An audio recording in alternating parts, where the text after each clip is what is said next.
What is going on, Raider Nation? We got a loaded show for you guys tonight. Keyron Crawford signs his deal. Kirk Signetti comes on here, man, lays down the law for a lot of people that say Fernando Mendoza's a nerd or a choir boy. Justin Jefferson trade rumors. We've talked about this before on the show.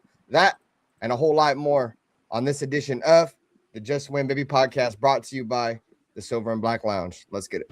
Which team, by colors alone, is identifiable around the world?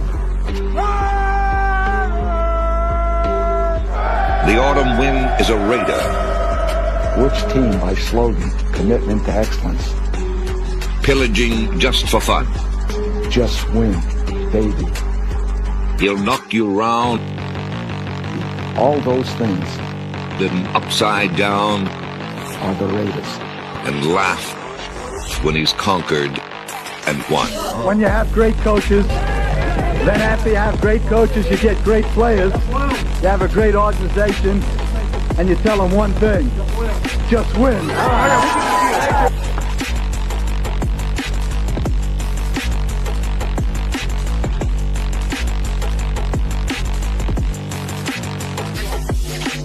He's blowing up. Raiders!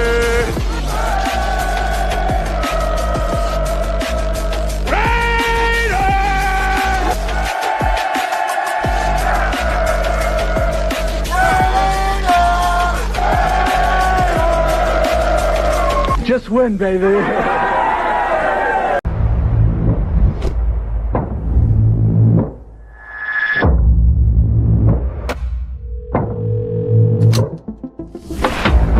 greatest offseason for a single team in NFL history. Not only have the number one overall pick, they have taken every single round of the draft. Welcome to the dark side, my friend. Let's go, baby. Raiders select Ashton Jenkins. Houston, Bowers made the catch! Running, and reached the 5! Touchdown! Oh, over the middle, flies up in the air, and picked off by Mark!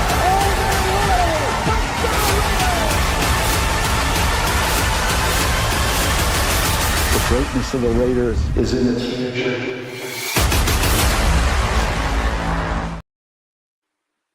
Yo, what is going on, Raider Nation, man? Welcome to another edition of the Just Win Baby podcast, brought to you guys by the Silver and Black Lounge, man. I'm your host, RaiderBen. Joined in with me, my guys, as always, man, the homie Black, the quarterback, my boy, and NuttyRaiderNate. What's going on, fellas? Dirty should be with us here in a little bit, man. Appreciate y'all. What's going on with you two fellas? Same old. Just a different day. Another day in paradise. What's cracking? Yep. Chilling. Another day above ground's always a blessing, right, guys? Can't complain. Yeah. Hold on, the neighbor's dog is going kind of crazy. I'll be right back. Yeah, no doubt. So we got a couple things to talk about, guys, tonight. As I said in the intro, Keyron Crawford has officially signed his deal. I know there was a lot of people that was really worried about that. They thought there was some BS going behind the scenes with Keyron Crawford. That's not the deal. We actually signed his contract, so that's good. Rich Eisen has current Indiana Hoosiers coach Kirk Signetti on his show, and asked him, what was his thoughts on, is Fernando Mendoza too nice? You know what I'm saying? Is he a nerd? You feel me? I never knew that was an issue talking about the quarterback position, but we'll talk about that. Tom Brady gave a quote, or gave some advice to Fernando Mendoza. Fernando Mendoza hasn't talked a lot about what him and Tom Brady's conversations have been about, but he did spill a little bit, man. So we'll talk about that. Ryan McFadden, a guy that covers the Raiders, man, very close to the building, has a tweet talking about Fernando Mendoza and his progression so far in OTAs. We'll talk about that, and the Justin Jefferson trade rumors, man, that, I know myself, NuttyRaiderNate can attest. I'm not sure if Black was on the show. We talked about months ago. I said, if Max Crosby he didn't want to be here, he's disgruntled, and Justin Jefferson was disgruntled, trade him straight across. That's obviously not going to be the issue. They want a first round pick is what I'm hearing. But yeah, we'll talk about that. So before we get into it, man, once again, we appreciate everybody for coming by the show. Take 2 seconds to help us by hitting the like button. We don't ask for much over here. All we ask is to hit a like. And if you don't like it, bro, dislike it. Let us know in the chat what you didn't like about the show. And also, as you guys are tuning into the chat, let us know where you're watching the show from, bro. We're always interested to know where our viewers are tapping into the show from. So, first topic of the night, Keyron Crawford. Keyron Crawford signed his rookie deal. He was in the building earlier this week, signing his contract. It is official, ink to paper. I really had no true concern about it. I know there was some Raider fans that were trying to make something into out of nothing, but that's just the way it is. I'm glad that he is signed. Obviously, the Raiders still got to work out the contract with Fernando Mendoza and Jermod McCoy, who I do believe are still unsigned as well. But I do feel like all that shit will get itself situated by the beginning of training camp, hopefully sooner. So I know we ain't really tripping off it too much, bro. But how you feel about Keyron Crawford finally, actually being under contract now? Or Black?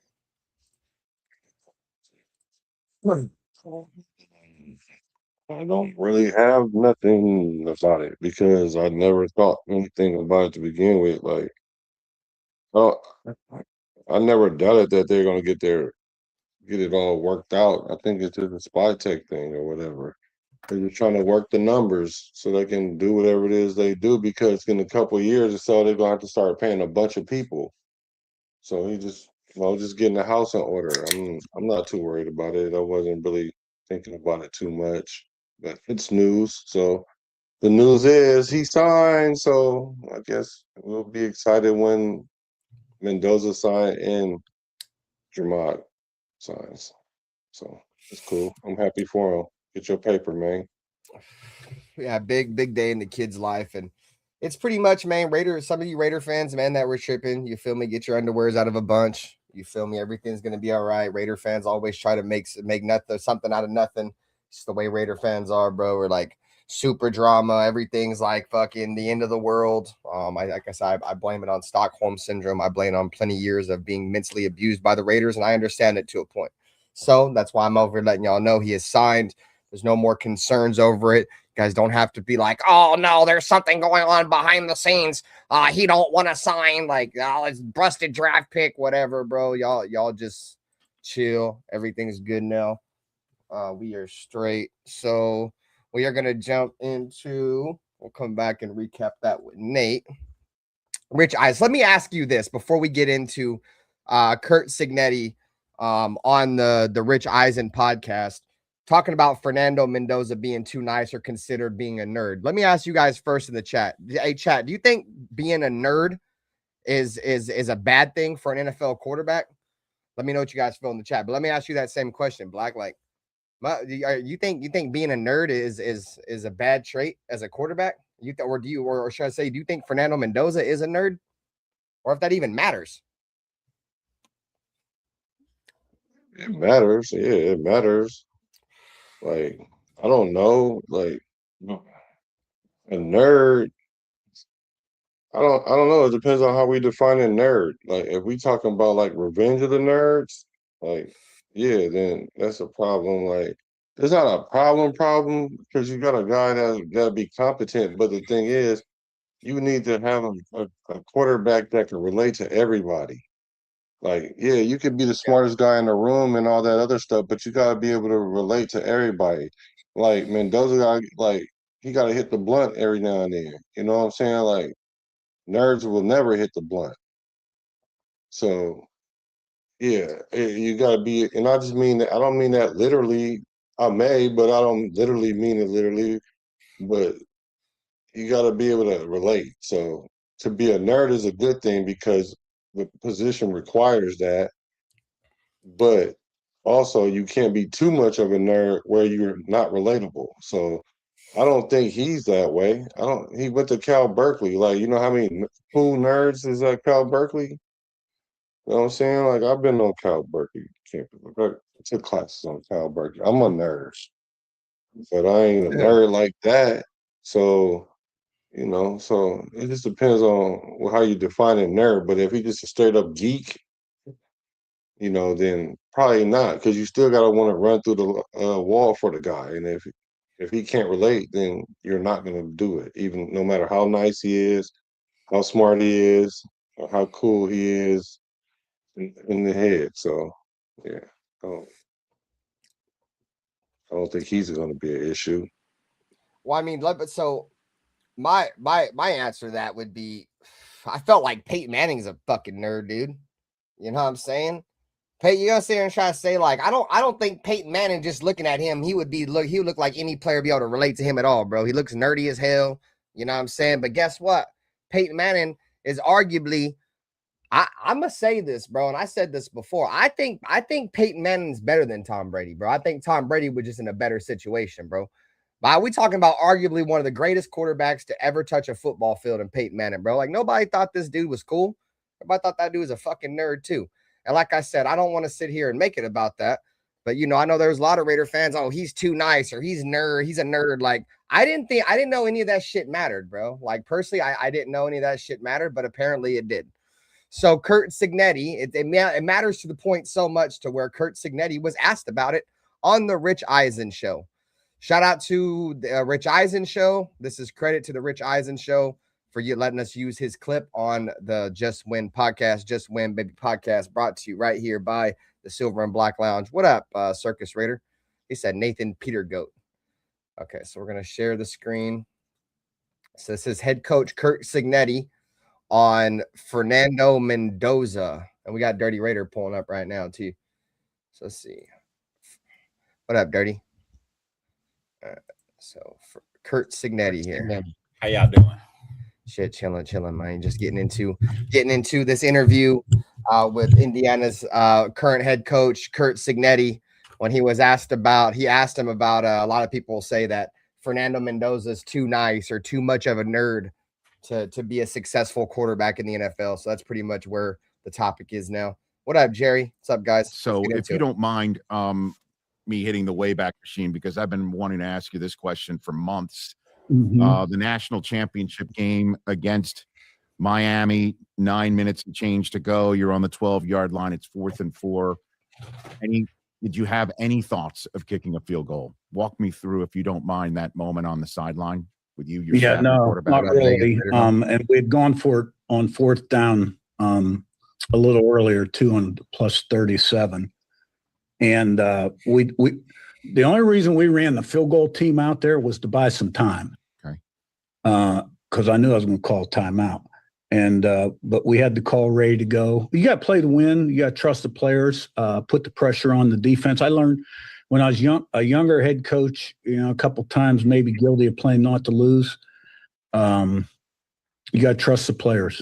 You got to trust the players to make the plays. And you look Mendoza in the eye. What's that like? Or you're just he already earned your trust a million ways to Sunday or Saturday at that point in time, or Monday. Yeah, well, it's not a super complicated play that we dialed up, but there were RPOs involved, and they were in an advantageous look. And he played his best football with the game on the line, and it was just a matter of here's a play, let's go. When did you learn he was special? That part, Willie Wayne. Kurt, when did you learn that? I really liked him at Cal. I thought he had a lot of talent. And I mean, Georgia and Miami were the final two we had to overcome to get him. So check that out, chat. I didn't know that until I had heard this clip. Mendoza chose to go to Indiana over Georgia and Miami. You know what I'm saying? They was in a betting battle in the transfer portal. And there you go. Like, he could have went to Georgia, my squad. But nah, he wanted to go to Indiana. He could have went to Miami. And he was like, man, fuck y'all. Because obviously they did him dirty and sent him and didn't want to rock with him. That's why he had to go to Cal. But that's interesting. He turned down Georgia. I did not know that. So, I mean, he wasn't an under the radar guy by any means. He needs some work in the pocket, footwork wise. He didn't have great protection. Stop it right there. Stop that. All right, stop. Yeah. See, this is the part I've been trying to get people to understand. Because I hear people say this all the time. He's a Heisman this and he's this and going under center shouldn't be that bad. And I keep trying to reiterate, like, that stuff, the smallest things in quarterbacking is the footwork. Like, that's the most important. Like, knowing the plays, that's a given. You got to know the plays, because if you don't know the plays and where to line up, you're never going to be on the field. But if you're on the field it's important that you know the footwork, and he can't. He needs to work on his footwork then. He still needs to work on his footwork now, especially now being that he wasn't never under center, because that footwork constitutes the timing of everything. So Yeah. that's why I'm saying like he needs time to sit back and watch and practice before he even hits the field, because he only been on like under the center 3% or less of the time. I think like Yeah, 3 3%. times all his whole career. So that is important. I'm glad he said that so people can actually hear it from his head coach. Yeah, and we was talking about it a couple weeks ago when we were like, it's the little things, bro. Like just taking the snap. You feel me? Like taking a snap from under center compared to taking a snap from shotgun, 2 completely different things, bro. Like completely different. The footwork is different. When he's in the shotgun, he really hardly ever has to drop back. He's just gonna fucking catch the ball, and unless it's like a rollout or something, dude, he's just gonna catch it and throw it. You know what I'm saying? You're talking about an under center quarterback. I mean, the traditional 7-step drop backs are pretty much done in the NFL because pass rushers are just too good nowadays. But, you know, when you have a 3-step drop and a 5-step drop, especially when there's a play action included or when there's a play action included, that quarterback has to take his eyes off the defense for just a split second, bro. If his footwork's bad, bro, he's going to stumble. How many quarterbacks have we seen in the NFL come in the NFL, bro, and they try to do play action out of an under center, bro, and they fall. They stumble down to the ground, bro. It happens a lot, bro.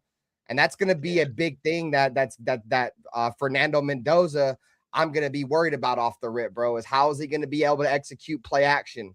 You know, how is he going to be able play action under center? That's really my biggest thing, because I think that's where the true footwork comes from as a quarterback. You'll see it the most, bro, is like on play action, because when they head turns back around, bro, they got to make sure they feet in the right spot to where they can deliver that ball. Because, you know, people think, you know, throwing a football is just your arm, when a lot of throwing the football, bro, is with your lower body, you know, your explosion from your lower body. So well, that's where you throw the ball from, is from the waist, from the hips and all that. Yeah. And as far as the play action, you taking your eyes off the ball, you taking your eyes off the defense more than a split second. It's got to be at least like 1.5 to 2 seconds, because you got to sell the run. Because the moment that you take the snap, you're turning to the running back as if you're handing off the ball to make sure he gets the ball. That's why you saw Peyton Manning had his hand out all the time, every time the same way, looking the same way. And so then that way, when the running back finally goes by you, then you key the safety. And the only thing you really looking for, not the only thing, because people take stuff literally, but the primary thing that you're keying up is to see whether the linebacker bit in on it, or if the safety really was the safety, but if the safety bit in, because you know what route you're trying to game the safety on. So if he takes that step up, then you know you got money right there. The difference when you catching in shotgun, you're gonna take maybe like 2 steps back, maybe like 2 baby steps back or whatever. But you can see the defense as it's moving around, versus you see the defense standing still and lined up one way. Then when you take your eyes off, and then when you look back up, all kind of stuff is going on. So you only really keying a couple of people in the play action, but the play action is something he'll be able to pick up. That's not necessarily the hardest part. The hardest part is the 5-step drop, the 3-step drop. Sometimes there will be a 7-step drop, depending on what you're running, and if you're able to game that or sketch that or scheme that. Like you said, because they don't do it as much, because the DNs get around that corner and you already got the depth right for him to come right at you. And if you're not the type of quarterback that steps up in the pocket or know how to navigate the pocket without having to get up out of there, then you're going to get sacked. But Mendoza will be fine. He just need to get his footwork, and that just takes time. That just takes hours of doing it. He could that kind of shit can be coached. I think Mendoza's got things that can't be coached. You know what I'm saying? Like his attitude, his knowledge of the game. He's got all the great traits. You know what I'm saying? But footwork, I think that's to be a given, especially when he's never played a ton of under center. It's so crazy, chat, because like we're going from we drafted a quarterback that plays like no under center. You feel me? To a team with an offensive-minded head coach that the majority of his offense is under center. So it's going to be a weird transition for him for sure. But before we continue on with the video, guys, I encourage everybody, man, to go to all the channels, hit the like button on all the streams. We're streaming on multiple channels right now. You're tuned in to the Nation with Attitude, man, the world's most dangerous chat. You feel me? So hit the like button, subscribe. I pose a question to the chat right now. I want to ask you guys this in the chat. You let me know. Coming into his NFL career, in your honest opinion, just with your honest opinion, what do you think Fernando Mendoza's biggest flaw is coming into this season? So let's continue with the video. Game against Illinois, our first Big Ten game here at home. He really started to make big time progress, build on his successes. Played really good at the end of the Iowa game, which we won in the last minute. And then out at Oregon, kind of same thing, made a mistake and overcame it, led us to a victory. The Penn State comeback. Wow. Right. Never seen anything like it. Neither have I.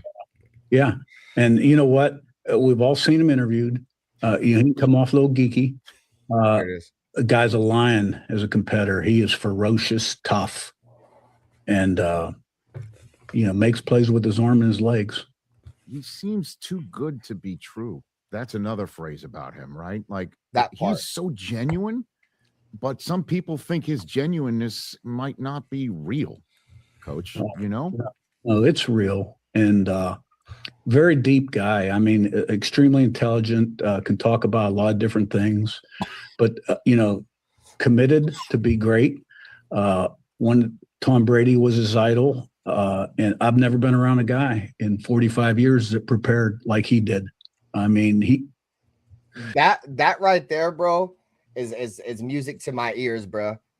I always say this, bro. A lot of you guys know how this shit works. Players who practice the way they want to play the game are guys that have long, successful NFL careers. Tom Brady, to Jerry Rice, to Charles Woodson. I can go on and on. Some of the greatest to ever play the game prepared extremely hard, bro. Prepared extremely hard. They practiced the way they play. You feel me? So I'm glad to know that he's already, to me, that's NFL ready. When your quarterback is coming out and he's already, taking the game prior to the game, all the little things serious. That's what wins games, bro. Like chat, like people get too caught up in all like the numbers and shit, but the numbers and shit, and the stats. But at the end of the day, it's just the little things, bro. Like preparation is probably the biggest thing to the game. Just like these shows, bro. Like if I just came on this joint with no topics to talk about, bro, we'd be in here just talking a bunch of shit to each other, bro. So preparation is key. But you guys have any thoughts on that comment? Yeah, I mean, to be a quarterback, that's a prerequisite, actually. Like so anytime your team. What up, Rosetown? I don't literally mean any time, but like a lot of times, what happens is if your offense or your quarterback is not doing what he's supposed to do, it's because he's not preparing appropriately. Because that's why you hear the stories about the DVDs with Jamarcus Russell. Then same thing with Michael Vick. Because a lot of players, what they do is they rely on just their talent, right? And the thing is, you can only get so far with your talent. Michael Vick had enormous talent. Out of this, like generational talent, but it caught up with him because you don't prepare, and that's a prerequisite for quarterbacks. The reason why it's so unbelievable and it's too good to be true is because they don't prioritize that no more in the NFL. Because, and I hate to say it, is because they because now that quarterbacks are more athletic. And there's more, there's less emphasis on that because they look at the talent and just try to wing it on the talent. And even the coaches make provisions for it. It used to be quarterbacks used to have to do that because they used to have to call their own plays too. So you had no choice but to prepare like you was in the game. And now that it's a little bit different because you got the coordinators, so all they have to do is kind of show up. So when you see a quarterback that prepares like that, they're going to be successful. Let me give you guys a quick example. Remember I told you guys this year that Trevor Lawrence, and then was going to be good. I said, if they don't go to the playoffs this year, they for sure going next year. But I got them going this year because he said he wanted to learn the playbook without the wristband. He wanted to know all the plays in his head, old school. So when you know all these things and you prepare like that, your game is at a certain level already. And knowing that Mendoza prepares like that, we have a lot to look forward to because we know he's going to be prepared week in and week out. Yeah. I agree. I agree with everything you said, bro. Like that Jamarcus Russell shit is crazy, bro. Like that's probably one of the craziest true stories I think I've ever heard of come out of like Raiders camp, like ever, bro. Like, I mean, I'm not surprised because it was Jamarcus, you know what I'm saying? But you know, at the end of the day, that shit was hella crazy. So I did pose a question. It happened to Michael Vick too. And it happened to he got what? Michael Vick got a blank DVD too? Yeah, and they asked him about did he like the plays that they had for him, and he said, "Yeah, they did. They do a lot of players like that." But see, now they used to do them like that because now remember, wasn't that Kyler Murray? He was having a problem. He wasn't logging into his notebook, and it was like, "Well, you're not studying because you're not logging in because now they log the hours that you studied." Remember, so that's essentially the same thing now. Except for they had to, because they didn't have the technology back then. Because they'd be like, "Did you watch the tape?" And they'd be like, "Yeah," and they know they'd be lying, but they can't prove it. So they give you a blank disc, and they know you lying. So, dude, Kyler Murray was a first round pick for the A's, bro. And I bet you the Cardinals were wishing they probably just let his ass go to the A's, gang. I ain't gonna lie, that shit is crazy. So I did propose a question to the chat a couple of minutes, guys. I said, I want to know what your guys' biggest concern or flaw was for Fernando Mendoza coming into this season. You got a couple answers. Willie Wayne says he's inexperienced at pro ball. That's really it. Let's see. Jerry said it seems like Fernando's having an accuracy problem right now from what he's hearing. Bruce Willis said his biggest concern is his feet, but he'll be just fine. A smart young man will fix that problem. I agree. Like I said earlier, I think that is something that can be coached up. Let's see. I know Anthony Vincio is down here on some hate and shit. Let's see what Fernando Mendoza said, but Anthony Provencio said. I gotta find that comment. Where is it at? Where is his footwork though? Being a fucking cornball. Anthony Provencio's hating fucking ass. Yeah, but the answer is his footwork though. That's the thing that he needs to work on the most is his footwork. Yeah, no, for sure. That's probably like 80% of the quarterbacks in the NFL too, like still right now. Yeah. So we just posted an overreaction statement in the chat. The statement was overreaction. Are the Raiders playoff bound in 2026? Post 1 for an overreaction or 2 for reality. Willie Wayne says it's an overreaction. Charm City with an overreaction. Sal with an overreaction. Bruce Willis said it's reality with some luck. Let's see what else we got here. Only flaw is he's a rookie. Faster decisions he will adjust. Circus said regarding the comment about his biggest concern is he's not a client of Circus Raiders Law Group. I can make all these nerds allegations disappear. What up, Frank Weber? What up? Frank Weber said it is an overreaction. So that's how we feel. So let's finish this video.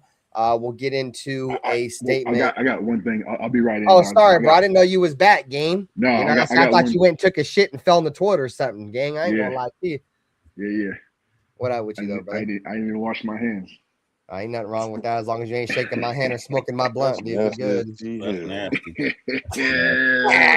Fecal matter in his nails.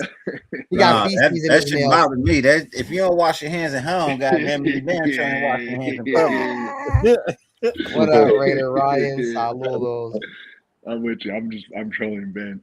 Big troll. Big troll. Yeah, but one of my gripes about Mendoza, he takes way too many hits. He thinks he's Superman. I like that he lays it out for his team, but we got to chill back on that.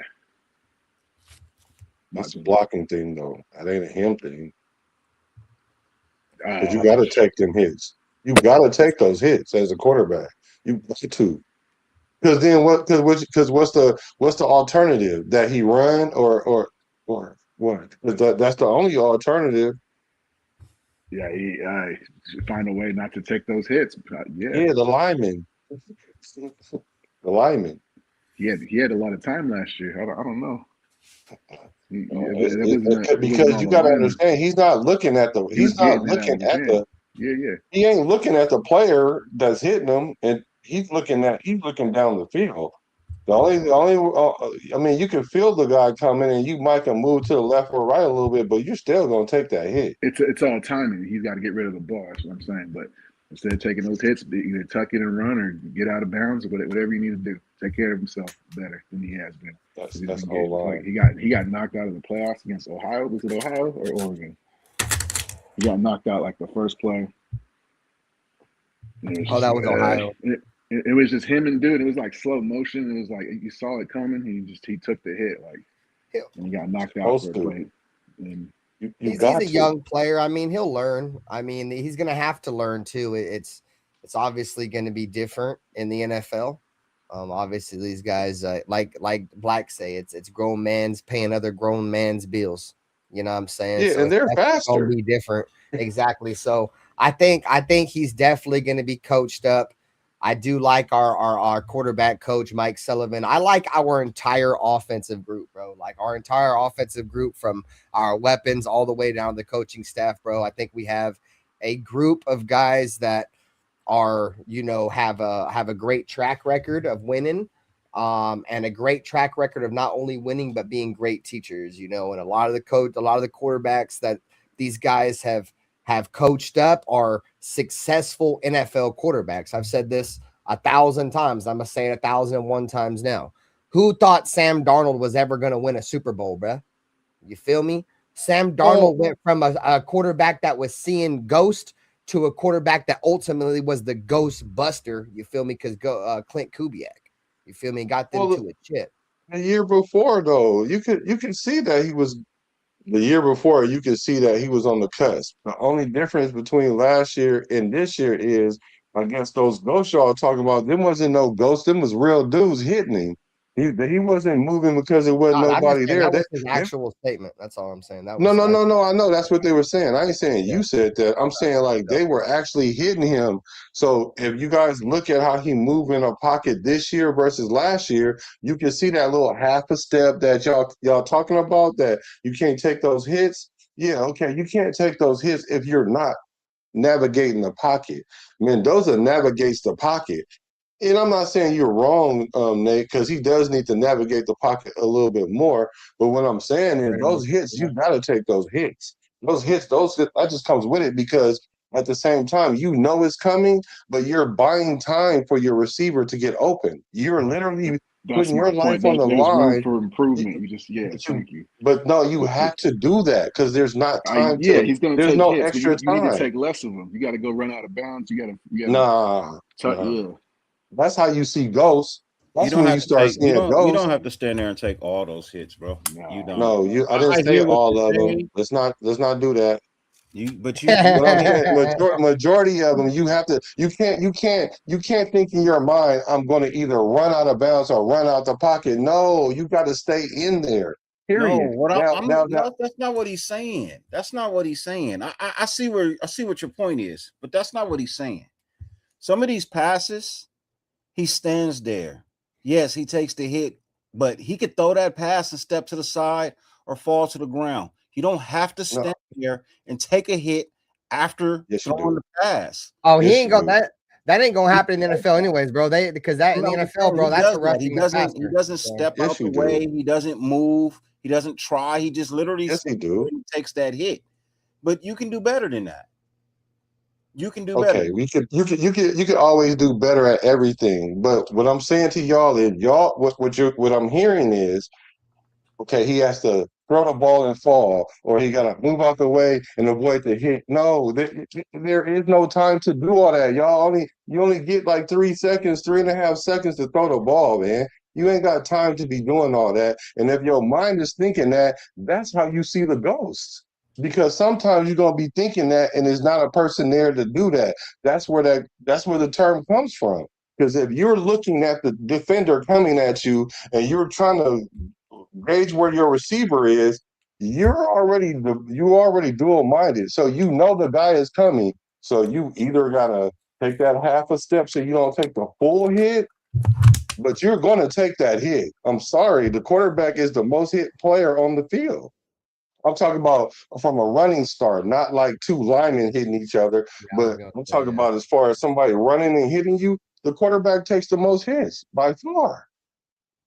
And that's because you got to stand in the pocket. They literally teach you, you got to stand in there. You got to take it. And that's why a lot of quarterbacks ain't got that, because they scared to stand in there and take them hits time after time after time.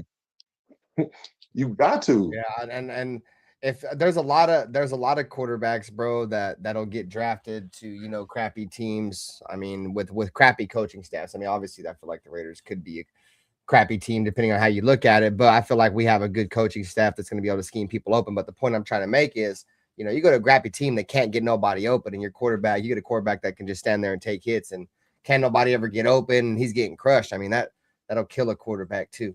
You know what I'm saying? Yeah, then you run. Then you run, but then you don't want that to happen, because then you'd be looking like Geno Smith, because you see how he was looking once he started trying to run. He was looking like AOC because he can't even fall right. I was like, I didn't even know you didn't know how to slide right. He barely know how to slide. Yeah, facts. So shout out to the chat, man. We appreciate y'all. You can't watch you can't follow your receivers if that's what you're thinking. Like, I can't take this hit. Like, no, you're not gonna be able to focus like that. You're not. You just gotta take it. I proposed another question to the chat, man. You guys let me know. This may be an obvious for some people, but I have seen some answers that I didn't think I would expect to see. I proposed the question to the chat: who will be the best player on offense for the Raiders this season? I got Bowers. I figured that was probably going to be the obvious for a lot of people. Willie Wayne got Bowers. Charm City got Bowers. SoCal Sal with Bowers. Frank Weber, he said, hopefully Genty, but probably Linderbaum. Thank you. Yeah, there's a smart guy. Linderbaum. Linderbaum is going to be the best person on the offense. Bro, I mean, obviously, he's going to probably be our most important part on offense, bro, because, I mean, if the transition that we're going to have with the new zone blocking scheme, and, you know, obviously, we're going to need somebody that could be down there and communicate. If Linderbaum can come out and hit the ground running, bro, I could see it. We're talking about the question wasn't the most productive player. It was the overall best player. So I definitely think if the question was most productive, I think the obvious question there would be Brock Bowers. But I love how Frank Weber seen outside the box, and he didn't hear me say most productive. He just said overall best player. So I like that. I like the Linderbaum answer for sure. Naylor. Yeah, because those guys are going to be the beneficiary of Linderbaum. Like, Genty is going to be the beneficiary of the O-line getting better. Anybody, I mean, any wide receiver, anybody, Bowers, he's going to be the beneficiary of the line calls that we're going to have from him. Like you said, learning the new scheme, the run scheme, he's going to settle all that down. Like, Linderbaum is by far. Webb must be watching. He must be coming to my channel a lot, because he's one of the smart guys on YouTube.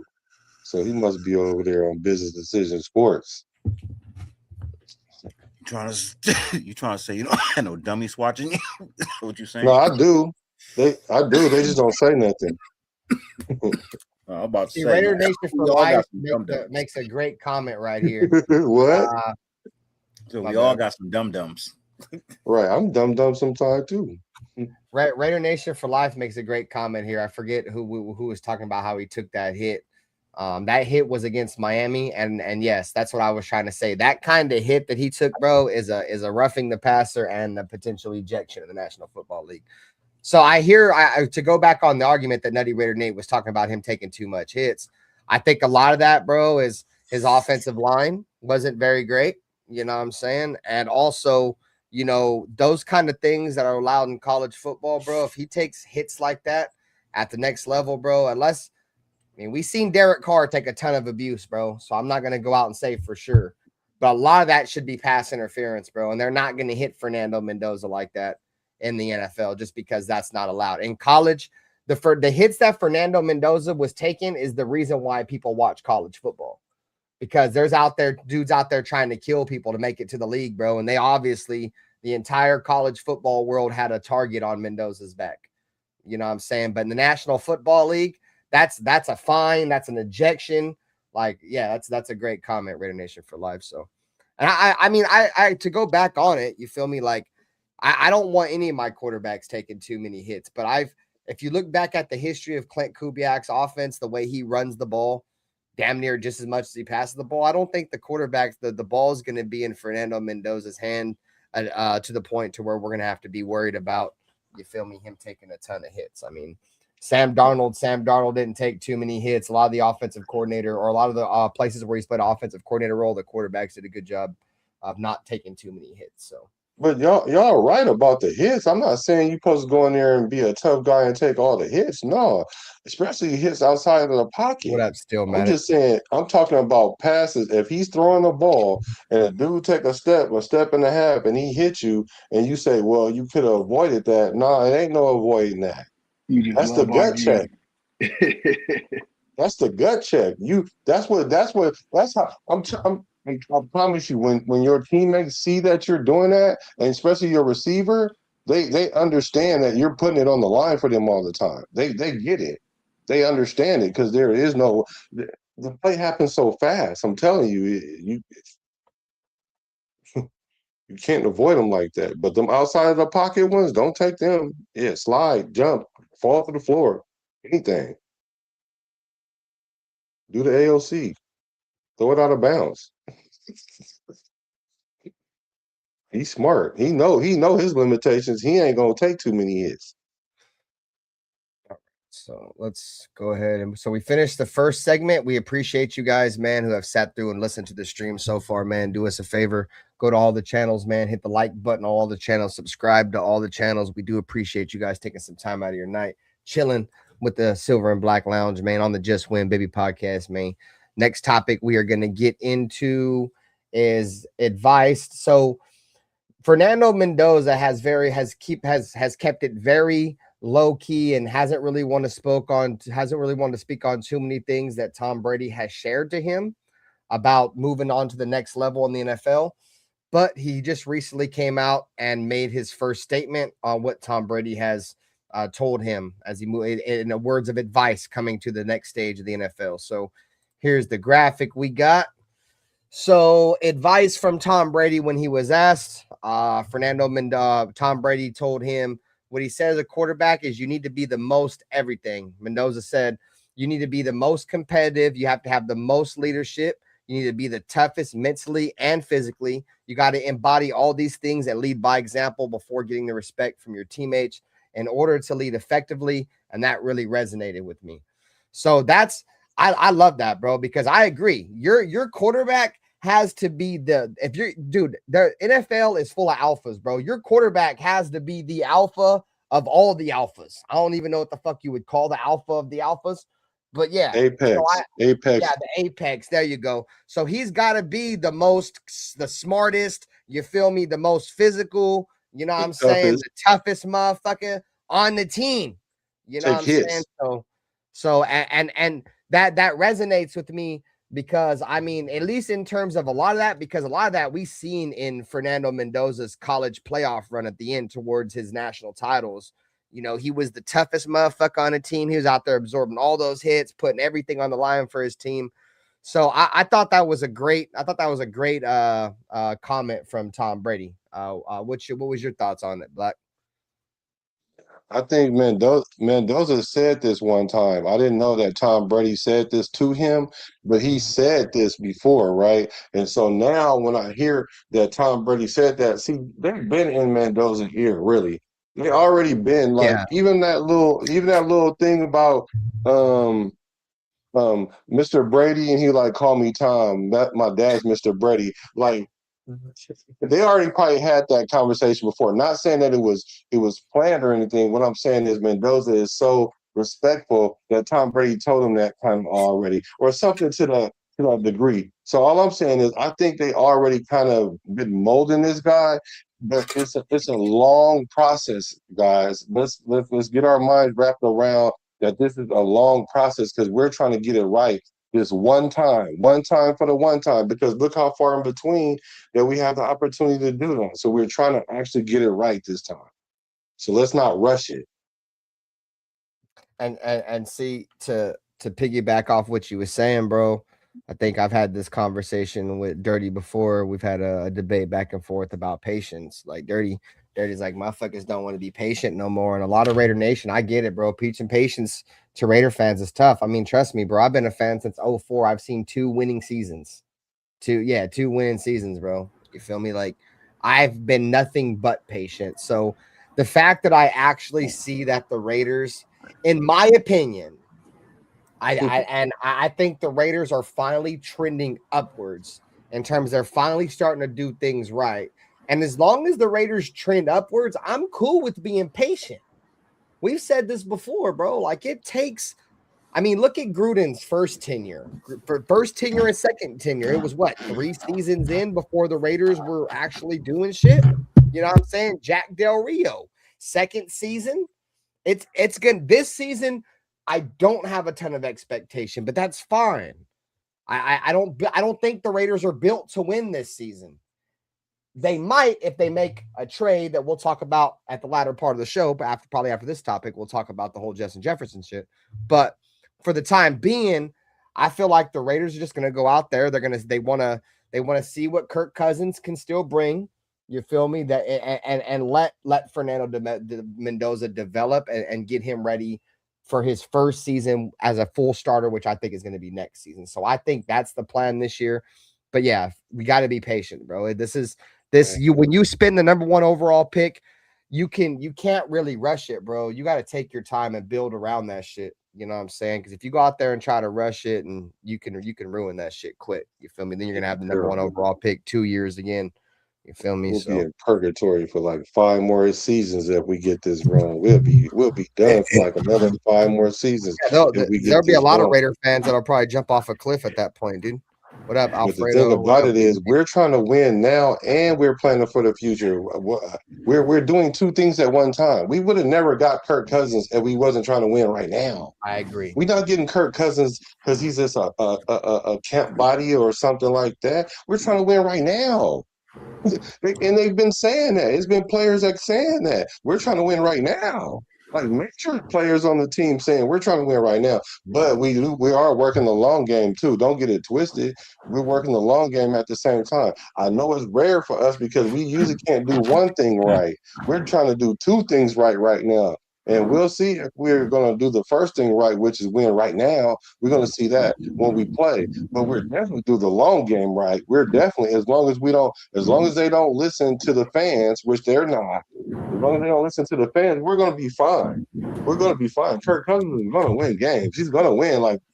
He's going to win games, man. We're not going to pick in the top half of the draft this year. I promise you that. Somebody's got background noise. Somebody in traffic.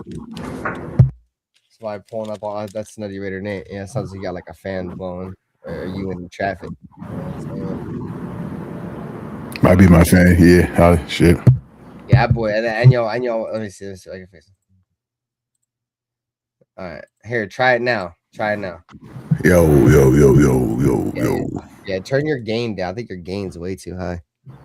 The little knob on the bottom, like turn it. Yeah. Better? Nope. Yeah. You sound. You got rid of the noise. Yeah, you straight now. Oh no, it's still there a little bit, huh? Maybe try to restart, refresh, jump out, come back in.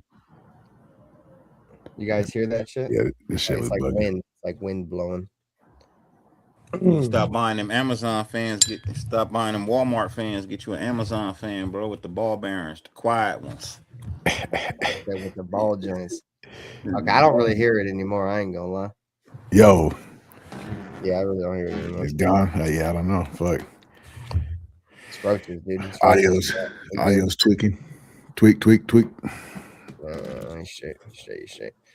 All right. So, anyways, you have any thoughts on Tom Brady's message to Fernando Mendoza, Dirty? Yeah, I got some thoughts. One,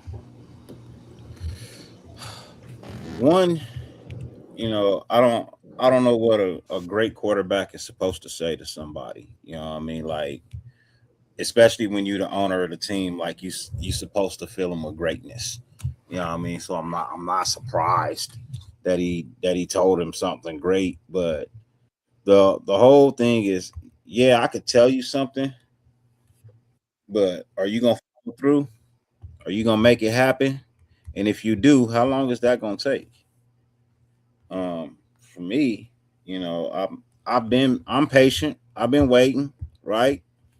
But I'm not gonna patiently sit around and wait for bullshit. That So part, agreed.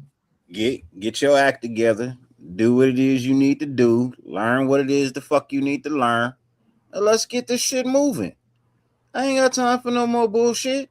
This shit is getting to be annoying. Shit is getting to be real fucking annoying.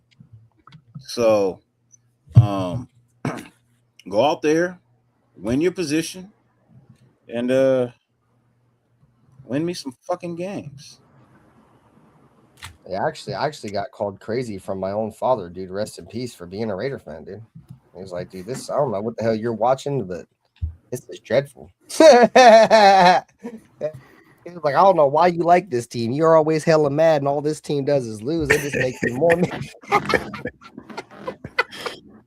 I love you, Pops, but bro, that's a fact, gang. All this motherfuckers do ever is piss me the fuck off, bro. And that was out of you gotta start off with taking your feelings out of it. this is when my feelings were still in it, bro. I was just a young grasshopper, dude. I was probably like 15 years old when my dad told me this. This was like the 2006 season. But I remember the game. I remember the game vividly. It was the game that we eliminated the Buccaneers from the playoffs. John Gruden's last game as a Buccaneers when my dad told me that. Because we was about to lose that joint, and I was pissed. And then Michael Bush just went absolutely diabolical, dog, in the fourth quarter and just ran all through the entire Tampa Bay Buccaneers defense, dog. I remember that game vividly, bro. And I was just like, it was so bittersweet, bro, because I got it. Like, my dad hit the nail on the head. Like, I don't know why I like these motherfuckers, dog. I have no ties to football at all. Obviously, I said this before. My pops, I had nobody in my family that watched football. My dad was a Atlanta Braves fan. He liked baseball. One day I just started watching the Raiders, and the rest was history. So I don't know why I liked them, dog. I don't know why I don't know why I still to this day put myself through mental abuse, but I've been doing that for a very long time. But like I said, it was bittersweet because my dad was hitting the nail on the head, but the Raiders ended up winning that joint. And on top of the fact, John Gruden, his like first year not being there was like my first year of being a Raider fan, bro. And he went to another team and beat us, and I got to see we get his ass fired, gang. I was like, hell yeah, John Gruden, you son of a bitch. How about that, cocksucking motherfucker? Yeah, you won the Super Bowl. We just got your bitch ass fired type shit. You know what I'm saying? And it was crazy because during my fandom, I seen John Gruden's ass come back. And all honesty, if we didn't get Clint Kubiak, I'd have said bring John Gruden back for a third time, goddammit. If we didn't get Clint Kubiak, I'd have been all down for a John Gruden 3.0, gang. I am not gonna lie to you. Anyways, enough for my rambling. That boy you about to beat me with that stick or something, gang? Boy, then pulled out the nightstick, the white version. Attitude adjuster. This motherfucker got one of the mini bats. Son. Yo. Anyways, never mind. You right. I think you keep going because I was about to. NuttyRaiderNate, you got any thoughts on the Tom Brady advice? The only advice that Fernando Mendoza has publicly came out and said that Tom Brady has given him.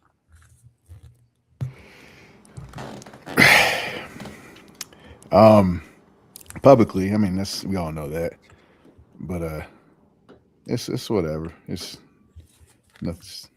what it is. Hey, you want him to start game one? I forgot how you felt about it. You want him to start the first game? Nah, I want him to sit as long as possible until Kirk Cousins can't go no more, whatever that looks like. Because I know people get in their feelings. It's right here on the screen, Jerry. Start throwing around the injury thing, but Part of the game. Yeah, definitely part of the game. So eventually, yeah, when the time is right, for sure, put him in there. But I don't think there's no. What's the point of having Kirk Cousins? And right. I agree with I that. mean, let's check this out, gang. Let's check this out. So let me ask you this, and I'm gonna relay this or compare this to a different time in Raider time. If Kirk Cousins goes out there and absolutely balls the fuck out in preseason, do you start Mendoza or do you start Kirk Cousins? What? If who balls out? If Fernando Mendoza goes out in the preseason and just goes diabolical crazy, dog, are you starting? Are you still going to start Kirk Cousins? Yeah. Oh, okay, I said that backwards. Okay, my bad. Thank you. That's why I have co-host. Thank you, sir. So yes, so Fernando Mendoza has a great preseason and balls out. Do you start Kirk Cousins still? Yeah, it's preseason. That ain't even a real game. They're not running real defenses like that. And not only that, that's good if he ball out, because that means if somebody do get hurt, knock on wood, then we have even more confidence in them. Because AOC used to ball out. No, he didn't. Let me stop. He used to ball out a little bit in preseason. You know what I'm saying? But then when the season comes, it's a little different. It's a little different. And if he does come out and ball out, we should just be happy. But he's not going to outplay Kirk Cousins. Kirk Cousins ain't even going to play that much in preseason. The only reason why I asked, bruh, is because everybody thought Matt Schaub was gonna be he's gonna be the starting quarterback in 2014. You know what I'm saying? And Derek Carr went out there in the preseason against vanilla defenses and lit it the fuck up. And the Raiders were like, "No, Matt Schaub, you're taking a back seat to Derek." That's the only reason. Yeah, because he was hurt. Matt Schaub wasn't hurt. Yes, he was, man. No, he was not hurt. Yes, he was. He had an elbow injury in that final game against Seattle. Don't argue me with that. Look it up before you start getting loud. Because he was hurt, and he only started like 6 more games in the last 7 years of his career. When he was in camp, he got injured. Derek Carr he was the starter by default because he was hurt. You're right. I ain't gonna argue with it for sure.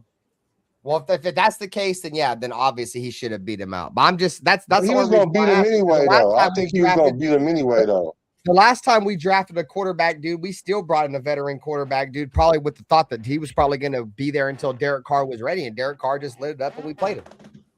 Yeah. But now Matt Schaub ain't Kirk Cousins. Kirk Cousins is better than dang near. But we don't know yet, though. We don't know yet. Yeah, we do. We just saw him play last year. Y'all act like he ain't been playing for hell a year. He only played like 7 games. Oh my God. So we can watch Kirk Cousins, who's been playing a whole career, and we know who he is, and we don't know who he is. But then when it comes to AOC, we can watch him play. Why is always gotta go back to Aiden O'Connell, you son of a bitch? Because I don't understand.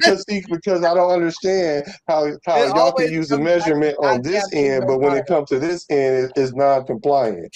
Like, that's crazy to me. We know who Kirk Cousins is. If that's the argument, my argument for that is I will always give a Raider a chance before I give a player from another team a chance. Okay, I got you. All right, well, guess what? Kirk Cousins is a Raider now too, though.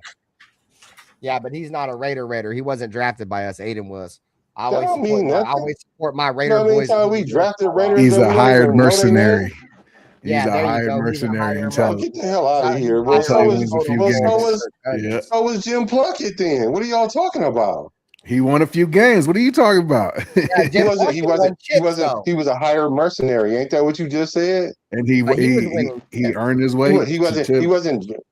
He earned his way. He won the championship. He was drafted by the Niners. Game over. What are we talking about? He won the Super Bowl as a Raider. Oh, so it makes it different when you win the Super Bowl? Yeah. That's the ultimate goal is to win the Super Bowl. You got to put that into the clause because that ain't what he said. What he said was he was drafted a Raider, so I'd rather give a Raider a chance.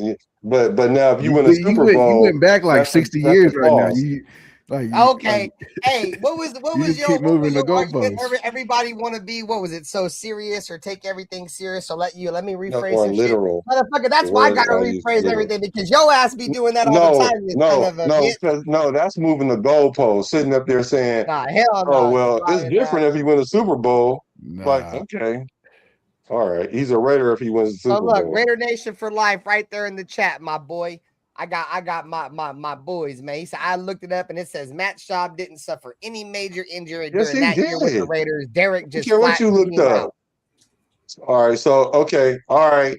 So now I'm gonna have to bust you out now. Was you even a Raider fan when Derek Carr started playing here before I go into this? Because I'm not about to waste my time debunking what you're talking about. Because you must have looked it up on Matt GPT or something. Because I promise you, Matt Schaub was hurt. What's crazy, bro, is we're getting to that age where like motherfuckers like probably didn't even become a Raider fan until like after Derek. You know what I'm saying? Like at the end of Derek. That's what's crazy. Yeah. But hold on though. Let me look it up for you one time for the one time. Because I don't want to be wrong and you be right, and I'm acting like I'm right. I don't want to do that. So let me give you a second. Go ahead, y'all. My bad. I had a tweet I want to talk about. Bro, hey, shout out to Saturday Morning Inspection, bro. If y'all ain't subscribed to Saturday Morning Inspection, bro, like I don't watch anything that's not Raiders related, bro, but like all their Raiders shit, bro, is like so on key. And those dudes are like statisticians. You know what I'm saying? Like these dudes are like locked in with all the stats. So I got this tweet. I can't share the screen. I can only read it. You feel me? So bear with me here. So Ryan McFadden, he's a guy that works inside with the Raiders. Like I tell all you guys, chat, you feel me? Don't take everybody's tweet and content as gold, bruh. You feel me? As a holy blessing, because half these motherfuckers, bruh, we're just on here giving y'all opinion. You feel me? If you want the inside scoop on the Raiders, you got to follow this guy right here. You feel me? And let me see. Hold on. Let me see if I can turn my brightness down. But guys like this, Ryan McFadden, you see him right there? Follow him. Follow guys like Vinny Bonsignor. Shout out to Paul Gutierrez from ESPN. If you want inside knowledge on the Raiders, those are the guys you want to follow, bro. You feel me? So he made a tweet, and he said Raiders quarterback coach Mike Sullivan on his impressions of Fernando Mendoza. He has a way of finding completions. Sometimes the footwork might not be right, or maybe his progression didn't start in the right spot, but he's done a good job keeping his poise, not panicking, and finding an open target. Before I go on my fucking spiel, Wild Turkey, what's good with you, bro? What's y'all thoughts on that? So you know what not panicking means? Not trying to avoid the hit. That's what not panicking means. Like you might not necessarily have your foot right in the right position. That's why I'm saying, like, you can, like, even if you can get these plays off, right, and then they work your footwork, then that even makes you even more efficient. Then you get the ball out hella fast like AOC, because AOC definitely gets the ball out hella fast, like faster than anybody I've really seen.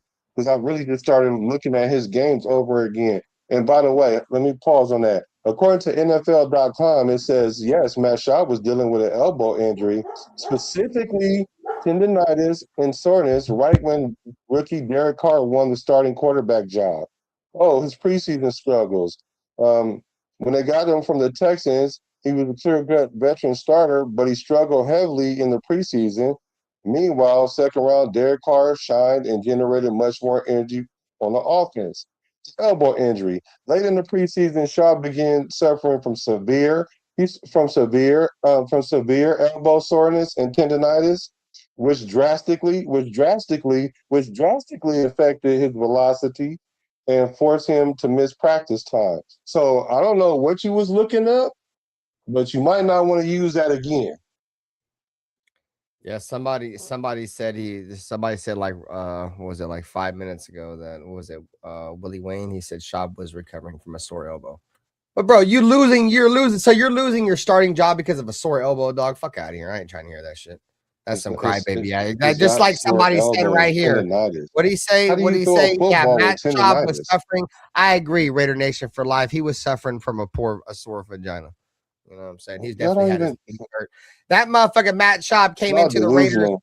thinking it was gonna be a free ride, like he was about to just fucking come right in and be the starting The quarterback. way y'all And then make Derek up Carr stories in came y'all in head is and was almost lighting his dumb otherworldly. ass up.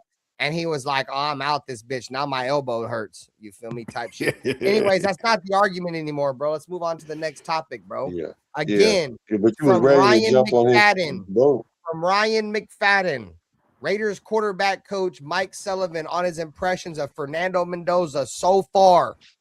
He has a way of finding completions. Sometimes the footwork might not be right, or maybe his progression didn't start in the right spot, but he's done a good job keeping his poise, not panicking, and finding an open target. What's our thoughts on that one right there? That's what we talking about now. You feel me? And shout out to the chat, man. Hit the like button. What's your thoughts, man? Any of y'all motherfuckers?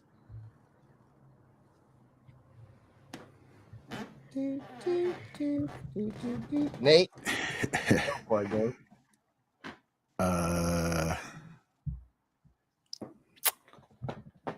what is he talking about? Shit. So again, let me read the tweet out, chat again. Raiders quarterback coach Mike Sullivan on his early impressions on Fernando Mendoza. So quarterback coach, you feel me? So this is his coach. He has a way of finding completion. Sometimes the footwork might not be right, or his progression didn't start in the right spot, but he's done a good job of keeping his poise, not panicking, but finding the open target. It's just he's got to work out the kinks. That's just what it is. The footwork is going to be different offense. It's a different routine, so he's got to get caught up. It's nothing. Routine will fix all this, but that's why I'm not expecting him to start first game of the season. We're going to work out all this shit that needs to be worked out, so he has full confidence when the time is up. And, it's his time to shine. But this is kind of like you don't want, it's the first overall pick. You want him to be doing like miraculous type shit. Like you don't want him stumbling with his footwork, but you kind of expect it with a new offense installed, new offensive philosophy, all that stuff. So plus he's a rookie, so I'm not tripping, bro. All right, for sure. I do think because he is the number one overall pick, that the expectations are set super high. So he's expected to catch on pretty quick. So we'll see though. Time will tell. Yeah. I feel you. Dirty, what's your thoughts on the early assessment of Raiders quarterback Fernando Mendoza from quarterback coach Mike Sullivan? I'm not tripping. He got 3 years. He got 3 3 years. years? So you think the Raiders are going to sit him for 3 years? No, he's got 3 years. I was about to say. He's got 3 years to prove he was worth a number one overall pick. He's got 3 years to prove that. So even if he sits year one, you still think it's 3 years, or is it 4 years? It's 2 years after that. Okay. You got 3 years total. If you don't pan out next year, if you're sitting on the bench your second year and you were the number one overall, bro, that's a problem. That's a fucking problem. It means I could have did something else with my draft pick. I ain't got time for that bullshit. Get your shit together, get your shit in order, and fucking come out here and play fucking number one overall draft pick football. If you can't do that, bro, what are we talking about? Yeah, I feel you. I'm gonna look at it like this, bro. At the end of the day, motherfucking Willie Wayne gets it. It's all about completing the ball. I don't give a fuck how ugly it looks. You know what I'm saying? Because a lot of people, the biggest knock on motherfuckers be knocking Fernando, is he don't have the numbers, or this or that, right? He only wins because of this, or he only wins because of that. He only completes passes because of this, or he only completes passes because of that. I don't give a rat's ass how he completes the pass. You know what I'm saying? What's one of the Raiders what's one of our fucking statements? Pride and poise. Look, he's got fucking, it says poise right here. So he's being poised in the pocket. He's not panicking. And he's getting the ball out of his hands and completing that jank. And obviously, as you guys can see down here, this is Malik Benson. The reason why they posted together, because a lot of the completions he's finding is to Malik Benson. You know what I'm saying? So at the end of the day, I don't care about nothing except winning. And you know how you win the ball is having a high completion percentage. And I don't give a shit how ugly it looks to complete the ball. I don't care if his footwork isn't the greatest off the bat, because right here it says sometimes the footwork might not be right, as we've heard multiple times. But at the end of the day, he completes the pass. And I fuck with that. And he's poised. Pride and poise. You feel me? And poise is a lot in the pocket. We talked about that shit earlier about quarterbacks that stand in the pocket and take hits. That's poise. You feel me? So he's got that. He's showing it early in camp. So I like that, bro. I like that a lot. He's completing a high rate of his passes, and he's standing in that pocket with poise. So I like it. I like it. But, you know, at the end of the day, these are only OTAs. You feel me? And we won't really know what the team really looks like until the pads come a popping. You feel me? So and the pads come a popping like what? July 28th, I think. July 28th, 26th is when training camp starts. So and I know like 1 month away from training camp. I know why people want Mendoza to start right away. They want to see if partly because if he's the guy, then let him figure it out. But also they're also looking forward to next year's draft with all these other quarterbacks coming out. Like, are we going to be looking to double dip next year if Mendoza falls flat on his face? Are we pulling a Josh Rosen? Yeah. So I kind of see that angle too. Yeah, they go Josh Rosen and then Kyler Murray in back-to-back drafts. We're officially full fanatical, y'all. The ultimate kick in the dick is neither one of them worked out. we I'm gonna go take a feasties real quick. I'll be right back. Hold it down. Well, I care about how he throws the ball. I care about his footwork. I care about how he's throwing it. That's why he needs to clean that stuff up, because what people don't seem to understand is those deficiencies is how the other team capitalizes, because they understand that you can't keep doing certain things wrong. There is no right way to do wrong. You can only get away with it for so long. And so his mechanics has got to clean up. I'm so glad he said it himself, because I can see some of the mechanical things he needs to work on. Like, not to say I'm better than him or nothing, but I see the mechanical issues that he's gonna have to work on. A lot of the things he's doing is just pure athleticism, being a great athlete. And to play at the highest level, you have to do everything at the highest level, not just try to get by with however you get it there. So I'm concerned about it, but not highly concerned, because those are things he's going to work on, and he's going to get better for it. And he won't be considered a bust until his rookie contract is done, unless he gets injured or something like that and can't play for multiple years. As far as not playing multiple years, that's not so uncommon, just because the modern football does that. It doesn't work out, because the number one quarterback that was the number one pick, they're 25-82-2. For the last 10 years, quarterbacks, 7 of them have started. I'm talking about the number one pick in the draft, quarterbacks, and they don't win that many games. They average about 4 wins, 5 wins. So the longer he sits, the better it's going to be for him. It worked out better for Aaron Rodgers. It worked out better for Jordan Love in the interim for him. We don't know his full story yet, but it works out statistically better when you let your quarterback sit, because you're sitting them out there to really get hit up on. Like a lot of these quarterbacks have to play because they don't have no backup that can even sustain it, because even the backup is going to get hurt and they're going to have to play anyway. So that's why they get thrown out there. We're not in that position. We have a quarterback that can play. So whether he sit 1 year or 2 years, that's cool. 3 is a little extreme to me, but if Kirk Cousins wins 7, 8, 9, 10 games or whatever, there's no way that you take him out, and unless we just going to trade him and get some draft capital, but be prepared after that to go back down to like 7 wins. That's all. All right. But other than that, we should let him run. Run with it until he can't run no more. Yeah, I'm with you. I'm definitely with you. All right. So we got one final thing I definitely wanted to get everybody's opinion on tonight. A debate, or a conversation we've had on the chat on this podcast previously that, is starting to gain a little bit of footwork. You feel me? Gain a little traction. That's the word I was looking for. Gain a little traction on social media. And before we get into that, man, we appreciate everybody who come by the show tonight, man. We really do. If you haven't already subscribed, hit the subscribe button to all 3 channels.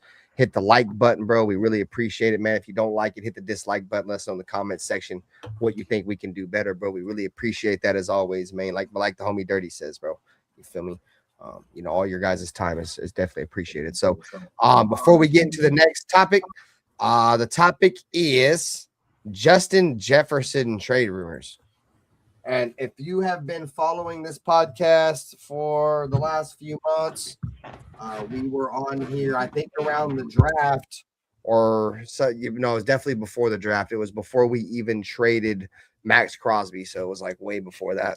But we had talked about a potential, should the Raiders trade Max Crosby for Justin Jefferson straight across. That was my argument because Max Crosby, obviously so-called disgruntled player, which we obviously seen to be true when he went to the Ravens. But, and from what we're hearing from all reports is Justin Jefferson is a disgruntled player in Minnesota.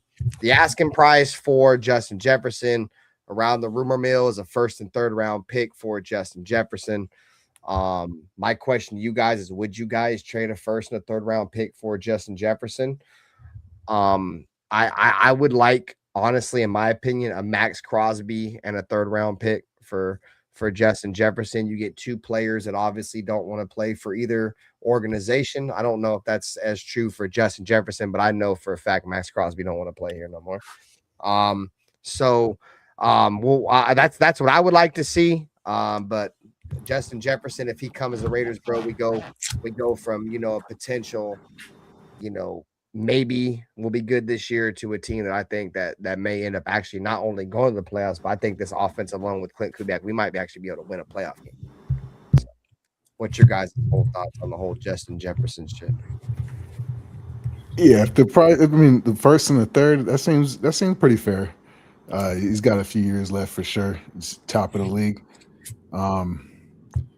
If Kubiak, he's 20, I think 26 years old, going on 27 years old. Yeah, if Kubiak thinks that they're in win now, and if Mendoza just balls out in preseason and fucking go get him a weapon, I love this move for that reason. But if we're building and we got too many holes and the O lines is as bad as I'm afraid it's going to be,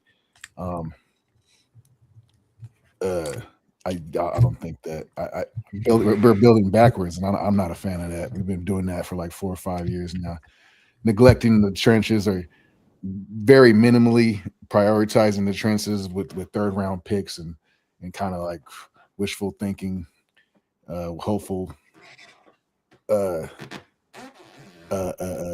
draft capital on players that will hopefully develop. I mean, Caleb Rogers, I'm not.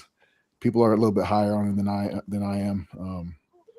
I think he's got strength, but I didn't really see the awareness playing inside the guard position. But I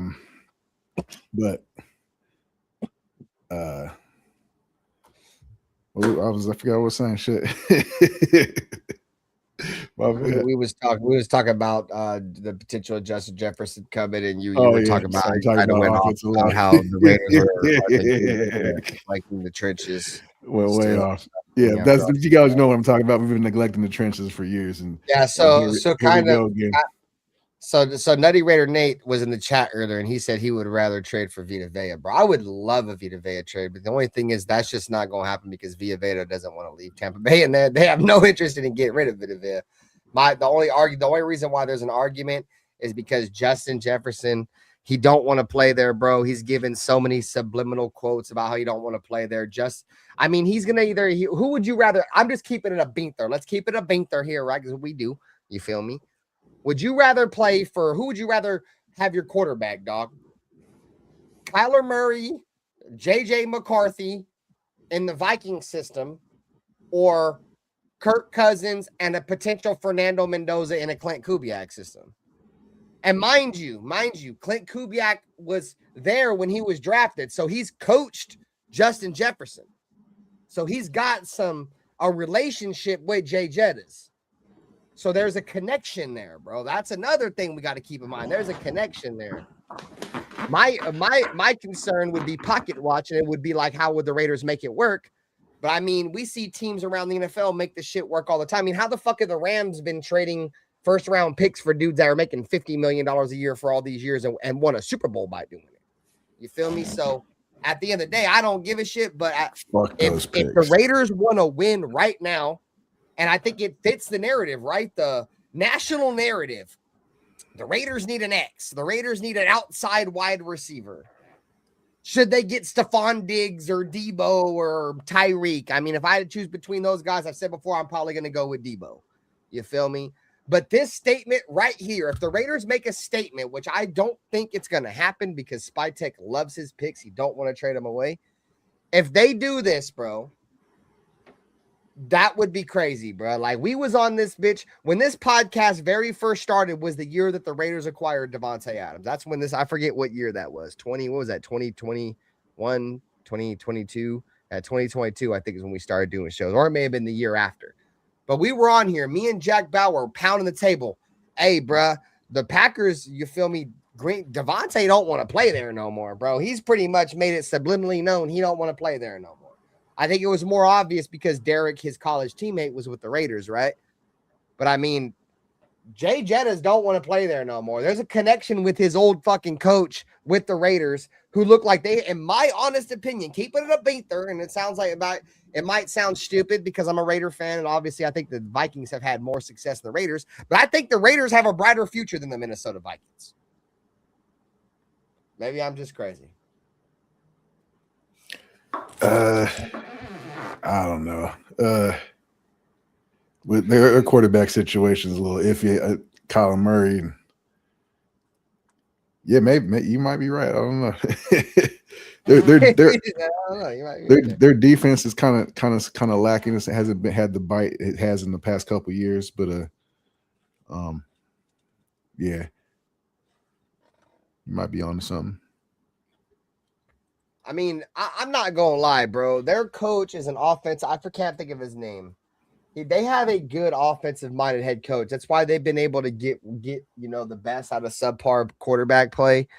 And that coach over there was the guy who had Sam Darnold pretty much resurrect his career a couple years ago before he went to the Seattle Seahawks in Minnesota. So I'm not saying they have a terrible coaching staff or play caller or quarterback developer by any stretch of the imagination. I'm talking about for the future, though, bro. You feel me? Like, he's a lot older than our coach. You feel me? Like his Andrew Janoko's hella young. Like, I don't know the numbers, but I would argue the Raiders probably have like the youngest coaching staff in terms of like offensive coordinator, defensive coordinator, head coach in the league right now. I have to think it's somewhere around probably the youngest in the fucking league. You know what I'm saying? So, anyways, the point I'm trying to make is when you have a young coaching staff and everybody's on the same page, it leads more to a brighter future than Minnesota, who, they keep having different guys coming out that joint. You feel me? Like, Kubiak and Janoko's relationship is way different than what he's had with, and that coach has had multiple offensive coordinators come in and out of that joint.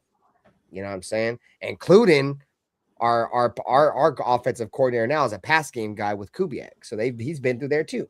So you know, I don't know. I just feel like if the Raiders want to do something now, and you know, not only do something now, but like you said, Nate, put your quarterback in the best possible situation. I feel like the Raiders have done that everywhere. Obviously, the offensive line, we have to see how that pans out. But in terms of, you know, getting a quarterback guru driven type coaching staff, they've done that. They got him a running back. The Raiders got a tight end. You feel me? Like they've done everything to cater to building a young quarterback that we at least can kind of see right now. Like I said, the offensive line is the determining factor of all that. But at the end of the day, bro, if the Raiders go in this joint before week 1 and bang the hammer, dog, and make a move for like Justin Jefferson, I think that puts the entire league on notice, bro. Like I think from day 1, bro, we'll be able to compete with every team in our division. You got high hopes, brother. Shit, I got high hopes. You got him at like 13 wins, and I got him at like 3. That was just shit. I'm talking hypotheticals. I ain't got no hopes. It's hypothetical. Shit, my records is hypothetical. My record is hypothetical, nigga. That's ain't stone. I guess. That ain't in stone. I hear you. No, you got a point there. I mean, you backing off of it now? So we was gonna lose to the Titans and the Jets. Like, you know what? We sweeping the Chiefs, but we gonna lose to the Titans and the Jets? You're crazy. That's crazy. Oh, fuck you, smoke. Real ones over here, like man. Raider Nation for Life said right there, dude. That's the whole point I'm trying to make right now. I'd rather take Jefferson over a middle first round pick wide receiver if we go wide receiver next year. Bro. Like that's really the whole point. I'm gonna say this. If Justin Jefferson is that piece that's gonna get you over the hump and into playoff consideration, I don't give a fuck about that first round pick. Why? Well, do you think they will? Do you think that? You think Justin Jefferson could get the Raiders to over the hump? Because, I mean, you had them at like 12, 13 plus wins. You think if we get Justin Jefferson, we're going to win a playoff game or something? You get Justin Jefferson, you can pencil in 10 to 12 wins, bro. That's okay. That's a no-brainer. I'm sorry. That's a fucking no-brainer, bro. I'm thinking more back up with I'm thinking more 12 to 14. I would say 10 to 12. I would say 10 to 12. Reason being, you now have Jalen Nailor paired back up with Justin Jefferson. I didn't even think about that. And Kirk Cousins. You got a Tucker and a Bowers. And a Bowers. Bro. And a Ashton Genty. Bro. And a Clint Kubiak. Bro, I'm just saying. All your offensive line got to do is give your quarterback 3.5 seconds, bro. 3.5 seconds is all you got to give your quarterback and your running back. It's 3.5 seconds. I don't need the niggas to block for 10 seconds. I need 3.5 seconds. 4 at the most. Get some shit done, bro. You got Justin Jefferson who's gonna run a 20-yard dash in 1.5 seconds. Right, you go have him out there like 2 seconds, 20 yards. You know what I mean? You got Brock Bowers, who's a fucking beast of a man. You know what I mean? This nigga's a beast of a fucking man, bro. Let's just be honest about that. He's a big ass target. He don't drop much of anything. He's a football robot from heaven. Yeah. Then you got the speed of Trey Tucker that can also run and move. Justin Jefferson, like I said, not only is he speedy, but you know he's an infectious route runner, bro. You know what I mean? It rubs off on other people who are on the field playing with him. Taylor, in my opinion, is more of a slot receiver too, bro. So that would fit perfect, dog. Would say you got motherfucking Justin Jefferson and Trey Tucker on the outside with Jalen Nailor. That shit would fry. That shit would be fire. That would be a hard off with Jincy and fucking Bowers on the field too at the same time. Bro, that's a hard offense to guard, bro. That's a hard offense to guard. I'm sorry. That's what I'm saying, bro. That would be insane. Nasty word. So my saying would be, fuck that pick.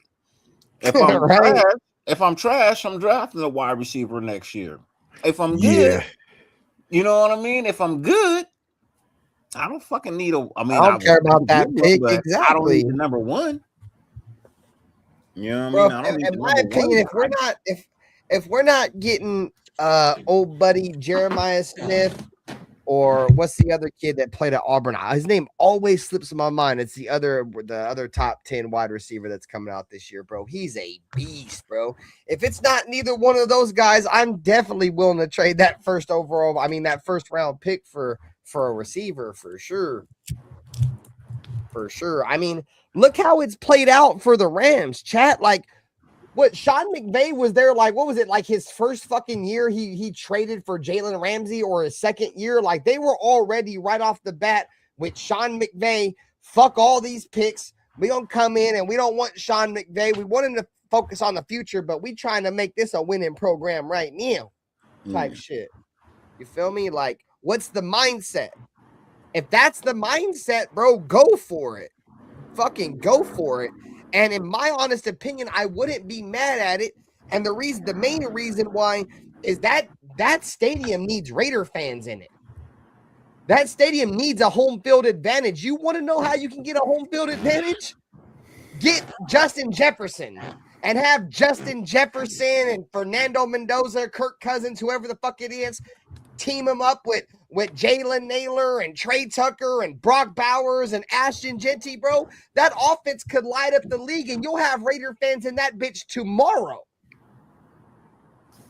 There ain't no Raider fans in that stadium. You want to know one of the main reasons why, outside of winning? Raider fans are never, this is my opinion, right? I'm never okay with winning. I mean, I'm never okay with losing. But if we lose the game, at least I want to have something that entertain me, dog. And ever since we've been in Vegas, every single time we lose, it's embarrassing. It's never competitive. It's never fun. I want to turn the fucking game off in the second quarter. If the Raiders can at least score some motherfucking points, look competent in some of these losses, and it's like I said, I'm not okay with losing. But motherfuckers ain't going to a game and paying that kind of money to watch their team get embarrassed or blown out like it's been since they've gone there. Nobody's paying that. Motherfuckers will pay if you put, and let's say the defense isn't great this year, but the offense goes out there, bro, with all those guys, they light it up. People are going to want to see that. Raider fans are going to want to be a part of that, dog. There's no selling point for the Raiders right now. The Raiders' only selling point is Fernando Mendoza that ain't even going to play this year. Yep. I'll pay to win. That's what I'm saying. Yeah. I ain't paying to see no bull. I ain't paying to go and get somebody talking shit to me in my own goddamn house, nigga. Like, that's why I go to LA and chill with y'all over Vegas. I'd rather go hang out with the homies than go to Vegas and deal with that shit. No fucking way. No fucking way.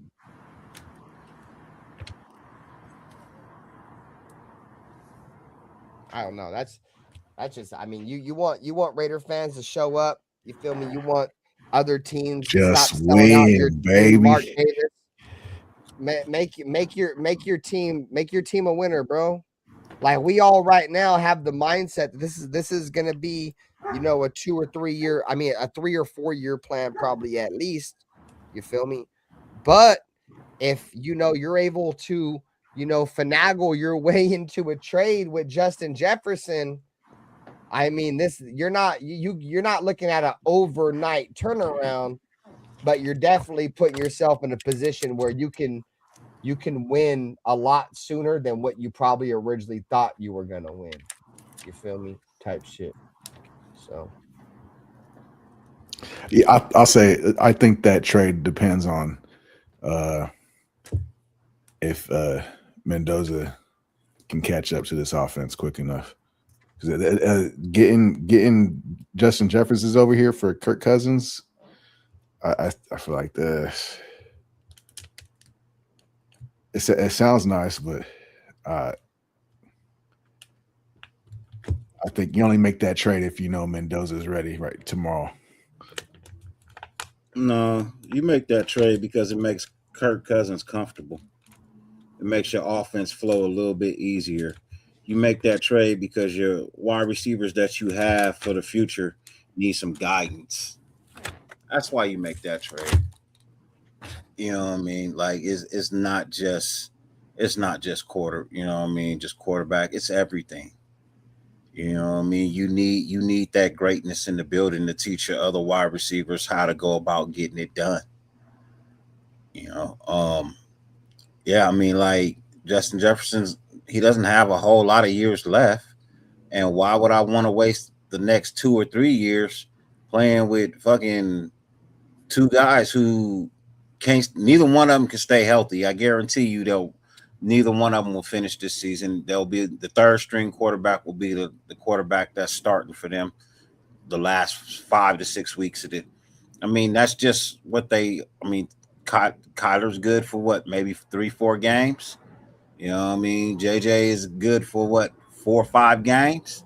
Then you got your backup. Like, I wouldn't want to waste my prime there either. You know what I mean? Like, I don't want to waste my prime there. So, like, make it happen. A first and a third, I'm fine with a first and a third. You know what I mean? Because I was going to end up drafting a wide receiver in the first place. You know what I mean? Because it's a need. So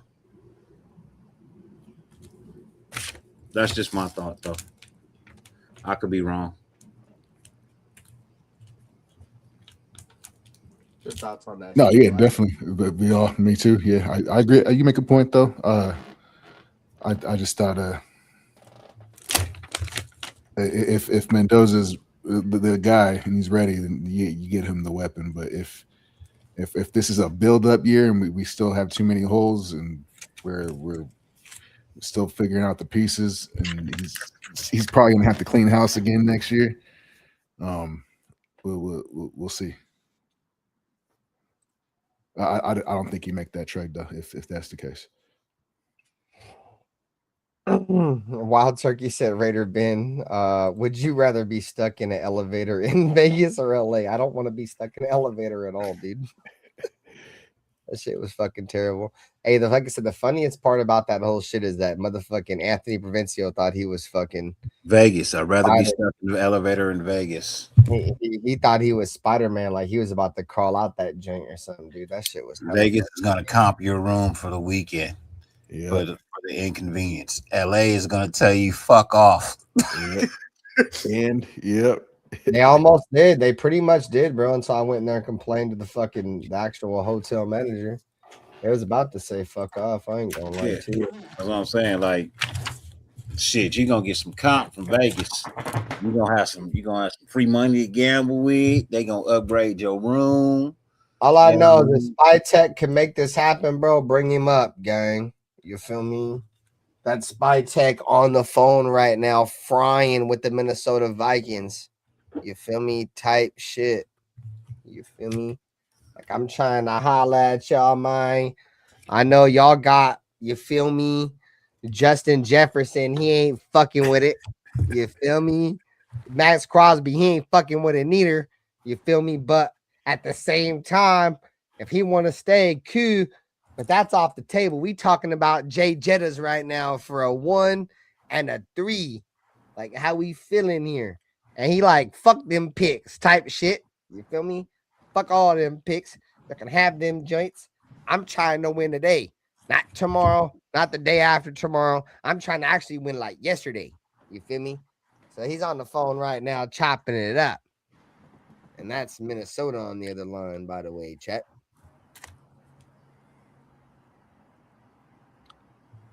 Hollering at the kid.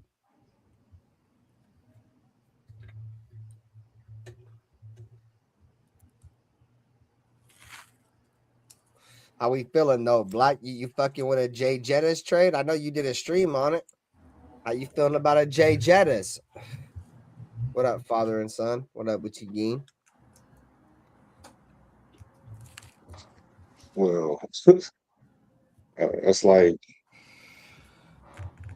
he's a force multiplier no matter where he goes. So I don't know how you could not think that he would be a benefit to your team. I don't think he disgruntled. I don't think he said that. I think they were saying he gonna get disgruntled because he ain't got no quarterback. But I can see that happening. Frustration trying to kick in.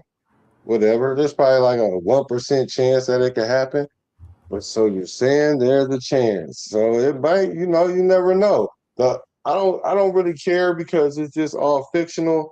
But the thing I do like though is the fact that the Las Vegas used to be a place that wasn't a destination spot, and now we can take the best arguably one of the best next to Chase being Jamar Chase, one of the best two wide receivers. You can link them to our team. So that tells me that we're making moves, and that should make SpyTech happy because in the event if he do become available, it's not outside of the realm of possibility. So it's cool. I like that part of it. But as far as like daydreaming about it, I'm not about to,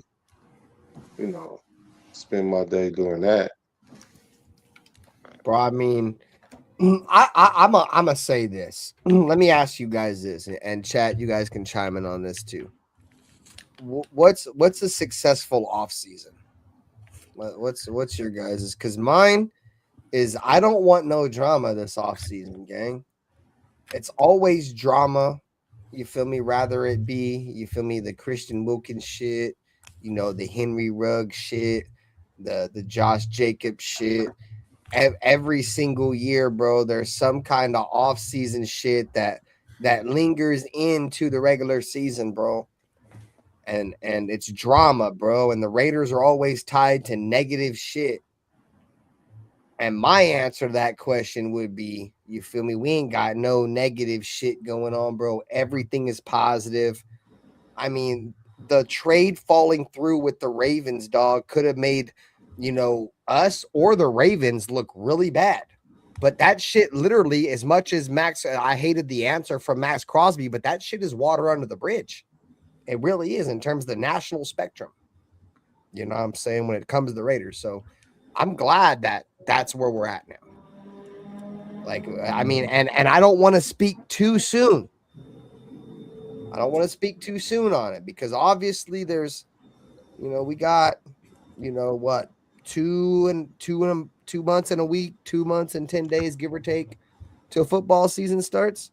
But as of right now, the Raiders are, dotting their I's and crossing their T's and keeping the slate clean.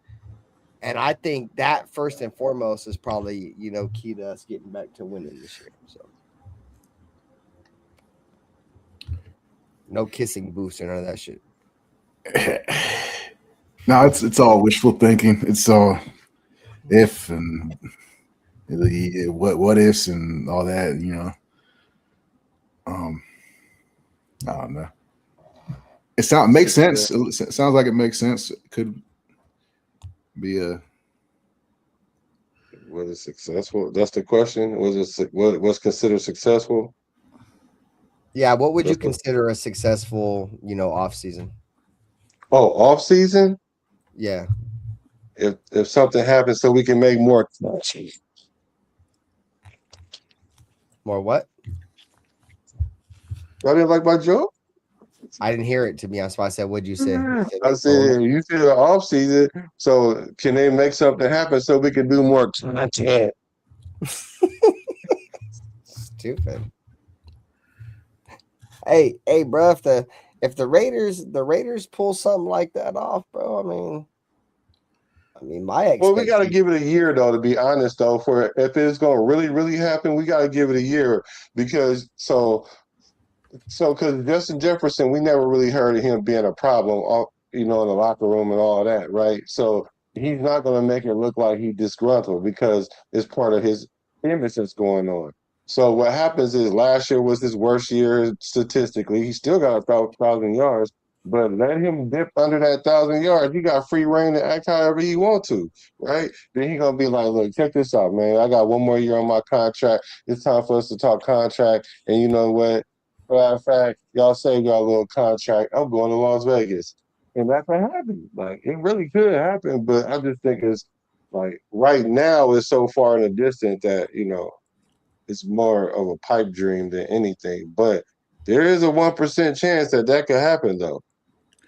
So I'm hearing, and this is just what I'm hearing, I could be wrong, you know what I mean, is He doesn't want to take the chance of finding out if he's going to dip below 1,000 yards.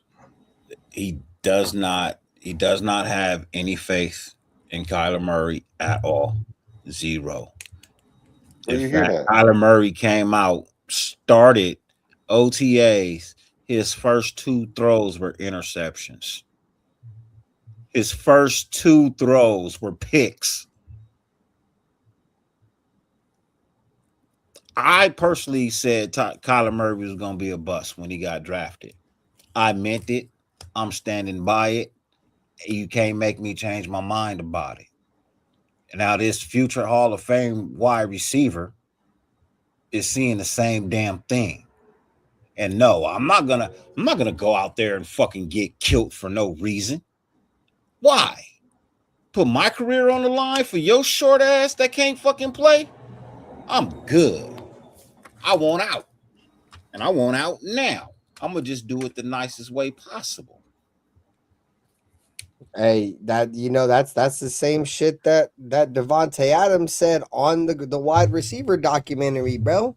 When Jimmy Garoppolo was out there, they about to get me fucking killed out here. I got to get the fuck up out of here, chat. What's crazy is JJ was on that same documentary. He was the fuck up out that bitch. Yeah, and he was on that same one. Yeah, for sure. That's what's crazy. That's why I agree with what you say, Dirty. Like, bro, he's a superstar. I hate to say this because this is what the NFL has become. Hey, this is where the NFL has become. You feel me? Shout out to Devontae Adams. He kind of started to make this shit push. You feel me? When you're a superstar, dude, superstar wide receiver, you don't got to play for your team if you don't want to no more, bro. I don't want to play here no more. I'm out this joint. And guess what? They're going to be forced to trade you, especially if a team is offering a first-round pick. And that's might be where the Vikings might feel where they're at. And I feel like the Raiders, it makes too much sense because there's the most familiarity there.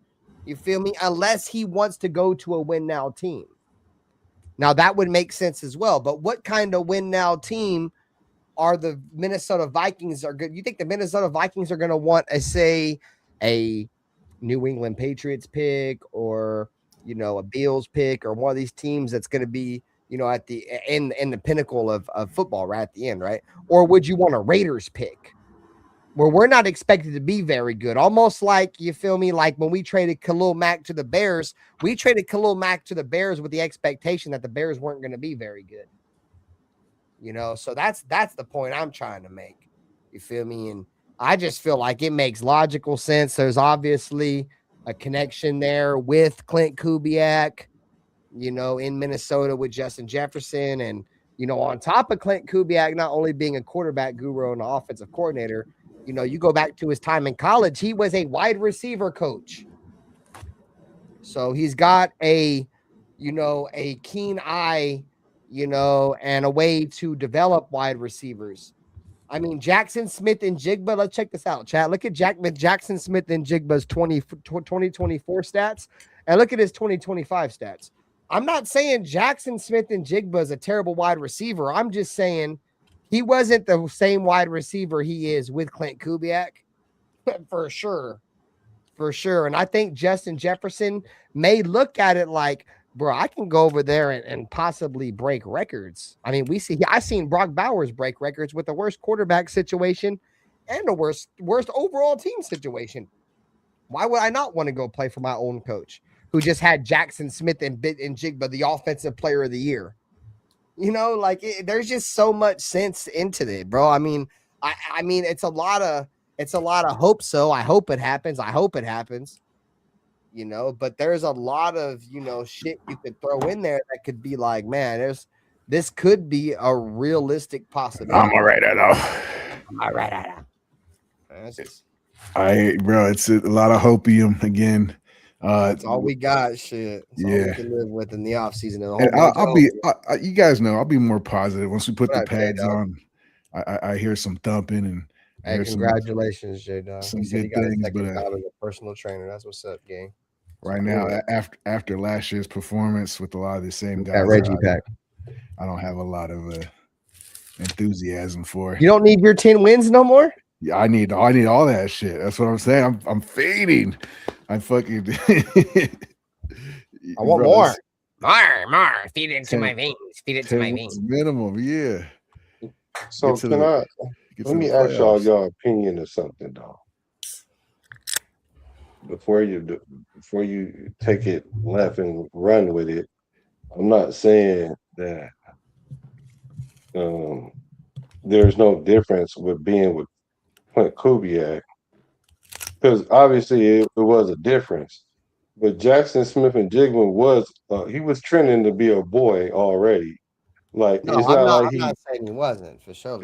that's why I started my segment. Like I'm not saying that because it's not like he Trey Tucker. Like he started off being Trey Tucker his rookie year. Like he started 3 games and had Jackson Smith 620. Jigba was a boy at Ohio State. Yeah, he had 628 yards and he started 3 games in his rookie season. And then the year after that, when he started 16 games, he had 1,100 yards. So he had 1,000 yards already. He just ballooned from 1,100 to 1,800. Like that just tells you how potent the offense is for sure. Because at least half of that is in Jigma and the other half is Kubiak. That's just if you want to just parse it out evenly, you know. So with that being said, though, here's my question. So if Trey Tucker is a 750 yard wide receiver, what do you think this offense is going to render him next season? So hold on. Repeat that one more time. I'm sorry. If he got 700 and 750 yards this year, how much you think he's going to get in the Kubiak Trey system? Tucker, right? Yes, Trey Tucker. So I'm sure you probably know, bro. I'm a huge Trey Tucker guy, bro. I honestly, especially in the contract season, this is a contract season for Trey Tucker, bro. Next year he's a free agent. I mean, you listen to the way Clint Kubiak talks about Trey Tucker. You know, I mean, there was a reporter that came out and was like, hey, can you compare Trey Tucker to a receiver that you have previously coached? And he's like, yeah, I'm not going to say no names, but you feel me? I feel like, you know, he epitomizes what we're about. He's a great teammate. And that's another thing that I feel like a lot of people take for granted is that the little things that Trey Tucker does, bro. I get it. Like he has bobbly passes and there's little things we can critique, right? But if you look at Trey Tucker's numbers from his rookie season until where we're at now, it's been nothing but better. He's gotten better every single year. You know what I'm saying? So I think Trey Tucker's in for a career year, bro. I think this is going to be the year that Trey Tucker can get 1,000. I mean, unless we get a Justin Jefferson, I feel like I think this is going to be Trey Tucker will get 1,000. So if I had to come out with like early stats just off the top of my head, I'll say Trey Tucker will get 1,000. If not 1,000, going to be very close to it. 925, 875. If he don't reach 1,000, close to that. I think Brock Bowers will get. I'm gonna go out and say Brock Bowers gonna get 1,100 yards receiving. And then you know that in terms of just the receiving game, that's who I got. I think you're gonna get 12. I think you're gonna get somewhere close to 1,000. If not 1,000 by Trey Tucker. And I think we'll get 1,100, 1,000 plus yards from Brock, and then I think the rest will be between the rest of those guys. But at the end of the day, yeah, I think this is going to be a very good year for Trey Tucker for sure. They have him at punt returner too. I'm hearing they're gonna try that out. I'm not too. I don't like that. He ain't gonna. Don't worry. He ain't. Yeah, he's got the It's just bodily camp. hands. What up, coach? I don't trust that at all. It's just camp. That's the last wide receiver we need to get hurt right now is him. I'm not as high as Benther is on Trey Tucker either. I feel like if it was there, I would have saw it already. Last year, I feel like they tried to force feed him the ball with Geno in the offseason. That's all you kept hearing was Trey Tucker is amazing and him and Geno Smith connecting. And the regular season came and he disappeared. So especially when we didn't have anybody else in Bowers, it's pretty much just a decoy for like those 4 or 5 games before they eventually benched him. I mean, he had almost 800 yards NuttyRaiderNate with Trey no Tucker. Brock Bowers. Yeah, Bro, he led the team in 7 touchdowns. I agree.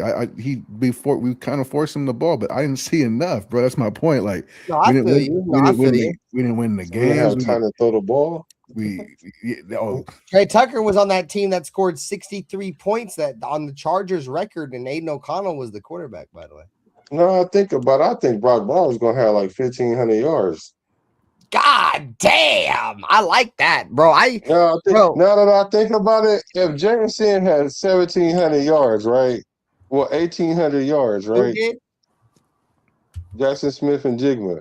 Bro, I agree, bro, because Brock Bowers is a receiver, if he had 1,800 yards and Tucker gonna have 1,000, then that means Bowers should have like 1,500 then. Bro, dude, that would be, dude, you talk about historic seasons for a tight end, bro. And check this out. The reason why you're not crazy, Black, is like, this is what I tried to explain to people that judged the Brock Bowers pick. Look at the numbers. Brock Bowers played 70% of his Georgia snaps at wide receiver. He's not a tight end, bro. I don't know how y'all feel about this comparison. The only comparison I think I've ever seen from any tight end ever come out of college is what's his name? Anthony Hernandez. What's his name? Aaron Hernandez? Yeah, Aaron Hernandez, bro. I wouldn't even. And what I mean by that is these dudes can play running back, they can play wide receiver, they can play tight end. The skill set is unguardable. They're unguardable, dog. They are the ultimate chess piece tight end.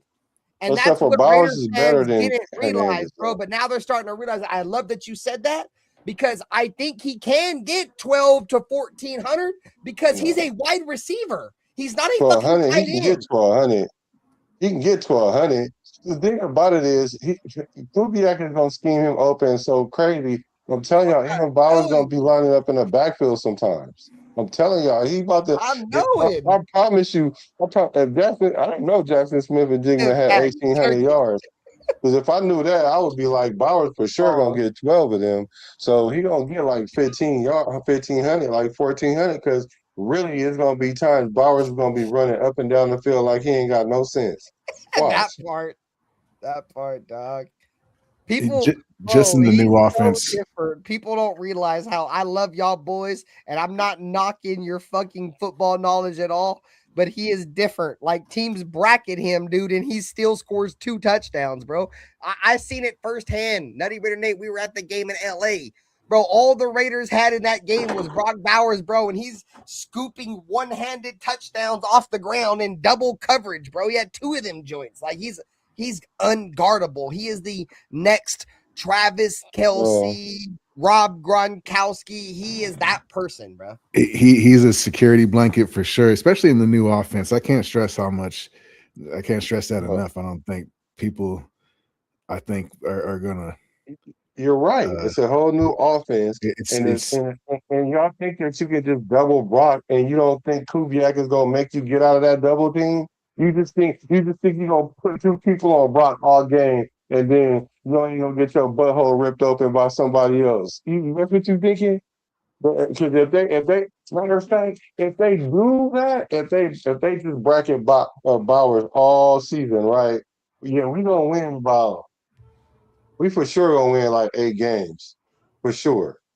If that happens, we're gonna win 8 games for sure, because there's no way that you're going to be able to out-scheme Kubiak by doing something as simple as, I'm just going to double Brock Bowers. Like, they've already tried that. He still was going crazy. That's what I'm saying. Frank Weber just said in the chat too, bro. You think guarding tight ends by double teams is easy, bro? That shit is not easy. I forget who it was, bro, but there was some analysis that was like Travis Kelce.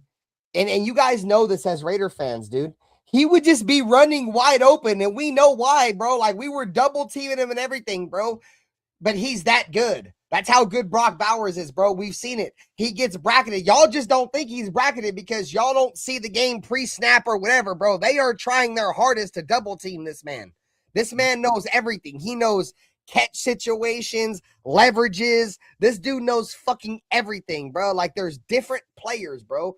And tight ends are one of the biggest positions, bro, where defenses, if you get a good one, defenses don't know how to guard them. This shit is so cliche, but cliche is to the littlest parts of football that you always have to lean on, bro. There's no linebacker that is running with Brock. There's no linebacker. And we've seen the fucking Chiefs put Trent McDuffie on Brock. Corners, And all Denver pro put corners. Denver put Surtain on him. Yeah, all pros. They're too little. Corners are too little. Hey, but the thing about brackets though is it's a zone. So all you got to do that. Why do you think Travis Kelce get open? Because all you got to do is take 5 steps to turn around in the zone. That's all he got to do. Like if you bracket Bowers, all he gonna do is just run choice routes all day. That's it. He's gonna run options all day, bro. It's gonna be options the entire game. So I don't. He gonna have 12 catches. He gonna have 12 catches in zone. Right. So you got to stick somebody on him, man. So it looked like he at least being guarded. You can't just let him run up and down the field under a bracket all game long. Like you're gonna be going crazy. And you don't think Kubiak we gonna run? That's what we gonna do. We're gonna run, and then as soon as y'all come up, Brock Bowers gonna be running right by your safety. He's gonna run straight down the seam, dude. Expect a lot of seam joints, bro. They gonna pound. You're gonna see a vertical seam route by Brock Bowers, bro. Like I'm trying to. They're gonna be like, Brock, how are you getting so open? He's gonna be like, I don't know. I just catch the ball and run to the end zone. He gonna talk like Bobby Boucher. I don't know. My mama say just run down the seam. Kubiak said just run down the seam. Just run down the seam. So Cal Sal, bro, I hate to be that dude, but y'all know I've been pounding the table for Brock for a long time. I love Brock, bro. He's like my favorite Raider so far of my adult lifehood. And I'm gonna say this, bro. I loved Max. I really did. The whole Antonio Pierce shit ruined my shit with Max. Like I said, we've had this conversation before. I thought he put himself in front of the shield by saying, if you don't sign Antonio Pierce, I'm gonna demand a trade. But we're not getting into that. So yes, Brock Bowers is my favorite fucking player, dude. And I agree with you, Sal. And I'm not trying to sound like a Glazer, bro, but he could be, bro. Tight ends are one of the most unguardable positions in the National Football League because teams don't know how to guard them. I just told you why. Teams don't know how to guard them. And when you get a crazy play caller, look at the tight ends in great offense, great offensive play caller coaches. Look at the Niners, Shanahan, Kelce, Andy Reid, Niners, Kittle, Andy Reid, Kelce. I mean, now you're starting to see some tight ends with the Rams, but the Rams don't really care about tight ends. They trade all their picks for wide receivers. You know what I'm saying? And they got Puka, you know what I'm saying, that dude's damn near a fucking tight end at wide receiver too, bro. He's crazy. Like his blocking and all that shit's crazy. But the point I'm trying to make is a lot of these great offensive-minded coaches, these play callers, they have great, they scheme these tight ends, bro. It's fucking crazy. And the Seahawks didn't even really have like good tight ends, bro. But if you go back and you watch their film last year, bro, they ran a lot of tight ends, bro. And them tight ends was out there balling, bro. Them tight ends they had was balling. So I'm excited, bro. I'm excited. I'm gonna go grab some dinner though, guys. I'm not shutting the stream down. If y'all want to keep going, be cool. I'm gonna back out. You guys get in the stream whenever y'all ready. I'm gonna go grab some dinner. I love y'all boys. Chat, you guys know what time it is. And I'm gonna grab some food. But yeah, man, you guys take it easy, man. I'll catch you guys in a couple of days. Love y'all boys. Thanks y'all for pulling up, bro. Sure. You guys. For sure. Yeah, but to be fair though, they didn't throw to the tight end a whole lot last year because all their tight ends combined probably got like 500, 600, 700 yards.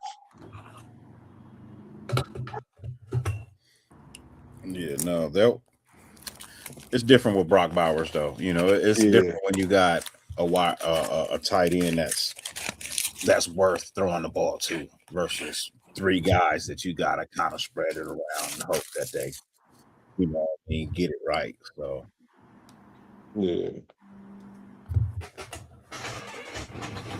that's just my thought though. It's all wishful thinking, bro. This offensive line can't get it going. You should be able to see that they're going to get it going, bro. You should be able to see that already.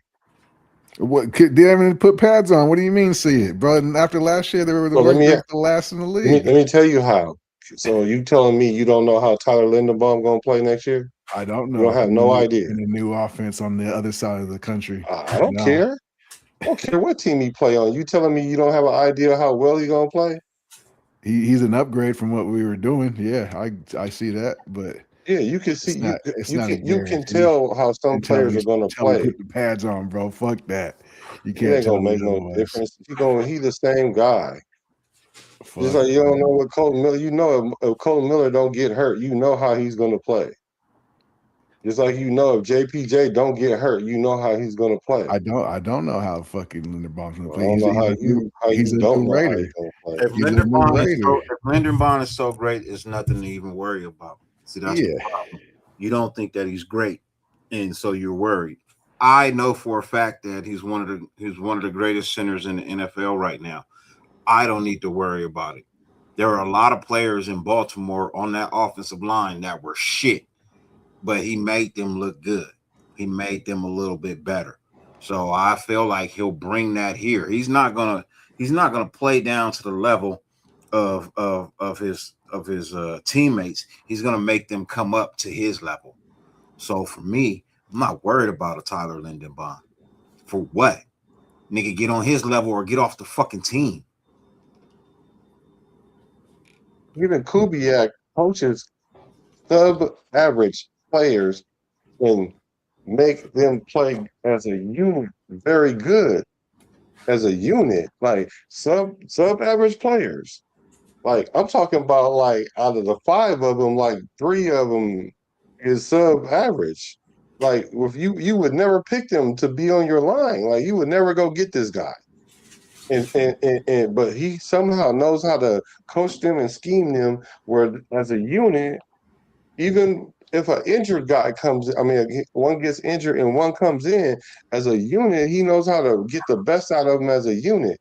And I'm saying, okay, cool. If you can take average and sub-average players and make them good, what are you going to do with a good player and 2 top 10 or top 15 players? Like that's 3 of them right there. And let's not discredit DJ Glaze. So that's like 3.5.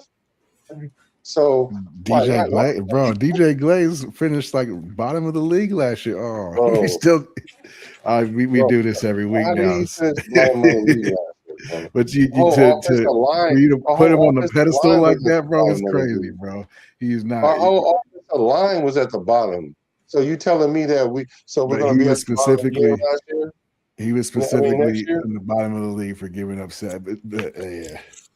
I get, but the coaching has a bunch to do with it. So hopefully this coach can get these guys right and get them some technique and get them all going the same direction at least. But it's scheme. It's all about scheme, bro.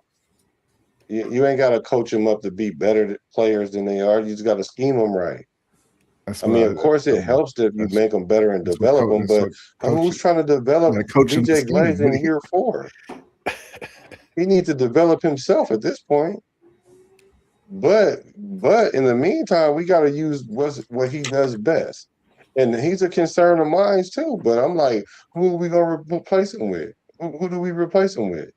That's the problem. We didn't address it, and we didn't prioritize it, and that's a red flag for me because I feel like that's going to be a weak spot this year, and they're going to find out. Yeah, but I wouldn't have drafted that position when I got hella other holes. I wouldn't go draft a position where this guy's been a 2-year or 3-year starter and he don't get hurt. So he's serviceable. So he can hold water until we can patch up other holes because he ain't the weakest point on the team. And if he shows, and so we do get these players on the line, and he looks like the player from last year, then you're right. He's going to be gone. He'll be gone, or he'll be a backup. because I have concerns about him too. I think I need for him to be able to go one-on-one with a man without being ran around. He has a good first step. He gets to his position, but then his feet just fucking turn into cement blocks, and he lunges too much. His hand placement's terrible. He's all over the place. Definitely technique. He needs to work on better technique. And when he first got to the league, I kind of worried about that because when the college tape was the same thing. It was kind of just sporadic kind of hand placement and handwork, and then he got to the NFL and somebody showed him how to punch at least, and it looked like he was a serviceable right tackle. And then last year, I just blame it on coaching. The whole team sucked, whatever, but it was bad. And I definitely think they did him a favor by not addressing that right tackle position in the offseason or prioritizing it more than they should have. So you out on Charles Grant then? He's the left tackle, and I'm not even too big on him either. He's a smaller school kind of dude. He's smaller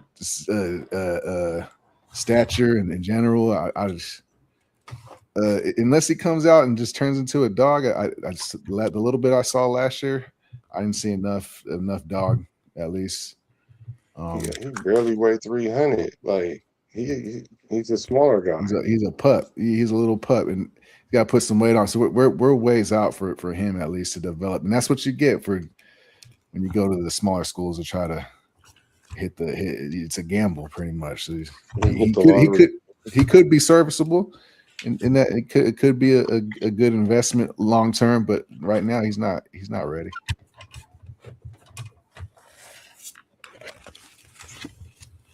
My opinion. This is all my opinion. That's cool. No, because now I look at it, DJ Glaze got to start at right tackle. Yeah, that's what I'm saying. Because Grant is not big enough to do what we need to do in this offense, especially on the right side. Your right side's got to be a run blocking specialist in most offenses. Yeah. So yeah. So I feel like there's only one position on the O line that's going to be. Zune is a wild card. I got to see him in pads. I got to see what it looks like. But he played tackle. And he played right tackle specifically. Or was it left tackle? He did play left tackle, but he should be able to play right tackle too, though. But he was taking reps in OTAs at right on the right side. So we'll see. Yeah, he better not get his job took by Zune. I'm gonna be cracking up. Yeah. Because then we can put Caleb Rogers at left guard. I don't like Caleb Rogers. There's a lot of players that could go there. Burford. I don't like. So who you like at left guard? Yeah, probably Burford. I think Burford's going to play with more aggression. I know people don't probably like that as much. That's another issue. Like that, he's like bottom of the tier guard as far as guards go, and we didn't prioritize bringing in any veteran offensive linemen during the stretch where we could have. And I mean, other than Lindenbaum, of course, but I don't. Yeah, but I think because he knows the offense and they're comfortable with him, and he has experience, and I feel like he's a couple steps ahead of Rodgers. He's got the leverage, and Meredith. I just think Meredith's too small. I don't. Unless he comes out and he did a bunch of steroids in the offseason, he just turns into a madman. I don't think he plays with enough aggression either. I thought he was a top-rated guard the year before he played center. Playing next to JPJ, yeah. So wait a minute. So Dirty, who you think should be at right tackle? Who do I feel should be at right tackle? And then I'm gonna ask you about left guard because those are the only two I think. But right tackle. Right tackle, I would say Kuhn. No. Right tackle. Right tackle. I'm fine with Glaze. There. Or that boy that we got from San Francisco. I'm fine with either one of those two being at right tackle. Left guard, if it ain't JPJ, it needs to be Zoom. So who's gonna play right guard? If it ain't JPJ, then it needs to be Zoom, and JPJ needs to be a left guard.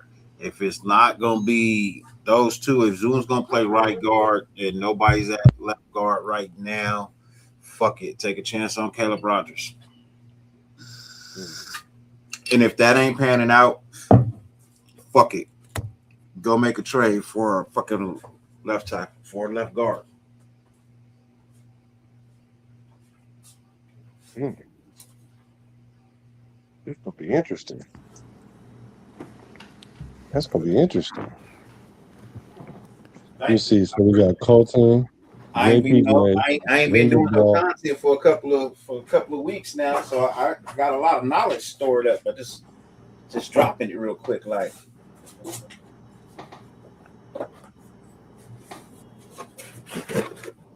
He said Zoom can get in the mix somewhere.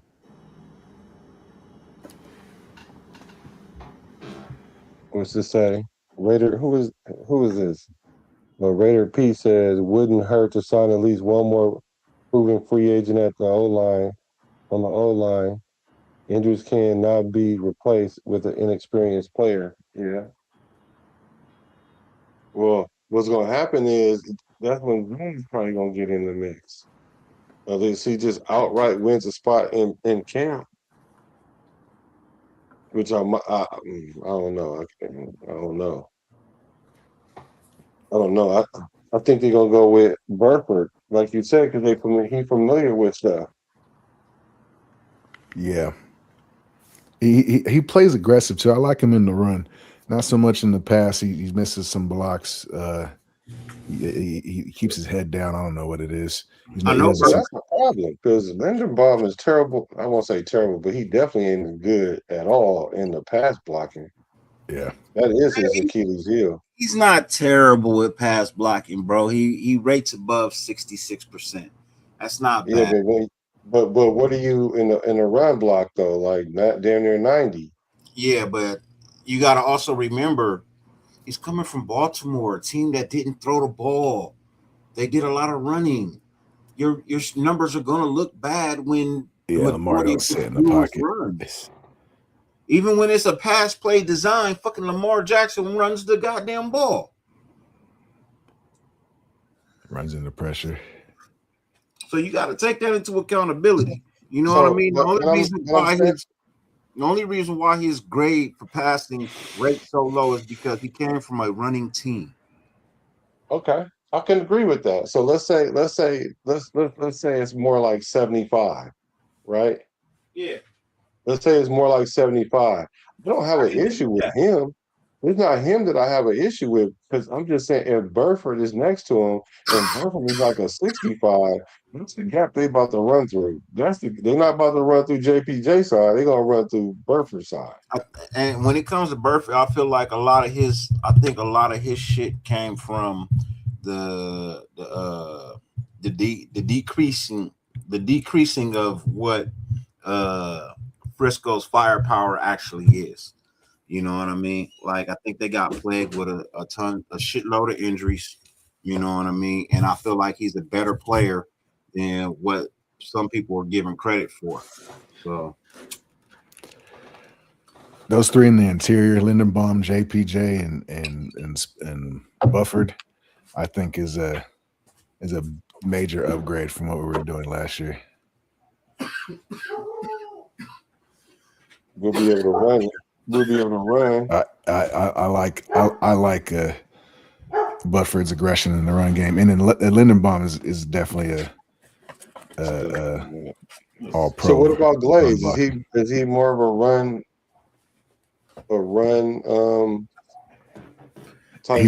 He's a power guy, which is why the zone don't fit. That's another reason I don't like him. He's more of a power guy. He's a power state. He relies on his power, and that's why he gets caught losing the edge a lot. Because a lot of people are complaining about these passing grades, right? But I'm gonna just say this, and I'm saying it as respectfully as I fucking can. Who the fuck cares about these fucking passing grades when you're talking about a running team? And that's exactly what the fuck we're going to be next year. A running team. Yes, we'll throw a couple of passes. We'll spread the ball out a little bit. But let's just be honest. Let's be realistic. He runs the ball more than he throws it. So you want these guys to be on higher grades of the playbook when it calls for a material run. And for these little bitty pass plays that we do, man, these motherfuckers might rake a honey because they ain't gonna have to do a lot of pass blocking. When you run block, you ain't gotta block as long as you do when you pass blocking.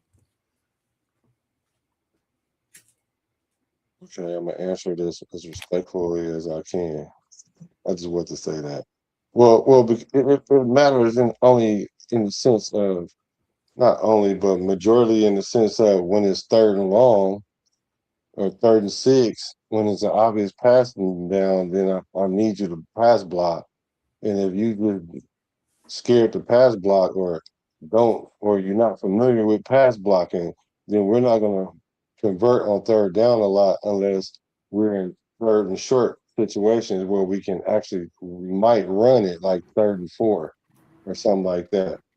I'm not saying it's the most major thing that you should worry about. I personally would prefer in this offense that we run the ball, have more run blockers than pass, because we're going to catch a lot of teams off guard when we pass the ball. So that helps our O linemen. So I ain't really worried about it. I was just saying, if Linderbaum, being that that's not his strength, and we have a guy right next to him, that's the gap they're running through. I'm not saying that they're going to be able to do whatever. I'm just saying that's where the leak in our offensive line is going to be, right there. That's all I'm saying. I'd say pass blocking is probably easier to coach than say run blocking, because you can't really coach aggression. So that's hopefully that's where our coaching comes in play, and give him some better technique for his pass blocking. Running is definitely an attitude. Yeah. And you can't coach attitude or aggression. You're either out there trying to take somebody's paycheck out their hand, or you're wasting your time. And I think we'll break higher in pass protection over our O line this year. Yeah, like you said, for the simple fact that Lamar, he gonna either run it or he gonna break the pocket anyway. So it's easier for you not to be able to block when you're running, when your quarterback is all over the place. That's why they're trying to keep him in the pocket a lot of times. But I think we'll be all right in the pass blocking. I just think we can make sure we can run the ball. We'll be fine. And I think that's what they went out and did, was get run blockers. And if Burford is aggressive, then I like that. We need somebody aggressive in the interior. We need an aggressive line, period. That play is contagious. So you're out there running around, and you till the whistle blows, and the other players see that, it just gets contagious, and it starts in the trenches. Yeah, for sure it does. We get that going. That's a good sign. So we time. What is it? July 28th. Ooh, that's a long time. That's like a month. It's like a month. Well, when did they put pads on? Yeah, is that so the rookies come on the 28th, and I think like 3 days later or something like that, or 5 days later or something. Let me look it up. Then the vets come, so they probably ain't gonna hit till like about 2 or 3 days after that. The rookies are there June 28th, you say? So Monday? Yeah. As of today? Let me see. Come on, Dirty. I know you know when they go to camp. So, so I'm sorry, not June 28th, July. Yeah. July 23rd is when they rookies report, and then July 28th is when they the veterans report. Damn, that's a long ways away. It's like about 3 weeks and some change. That's a grip. Especially ain't nothing to talk about. Yeah. That's why I said I hope something big happens so we can find some more content.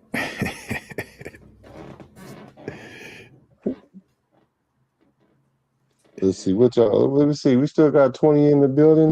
20, a twin. He said I'm with you, Pete. I'm with you, Pete. He's there now. Hopefully he's at least serviceable. Yeah, it wasn't the best pick. I'm definitely, like I said earlier, it was underwhelming when we brought him in, but I thought it was still an upgrade from Parham. I think anything was an upgrade from Parham. And Parham got paid, bro. That's crazy to me, but whatever. That's each his own. Parham got gripped. He got paid. Yeah. $10 million a year. He's doing pretty good for himself. He got a 3-year contract, I believe. Where he at?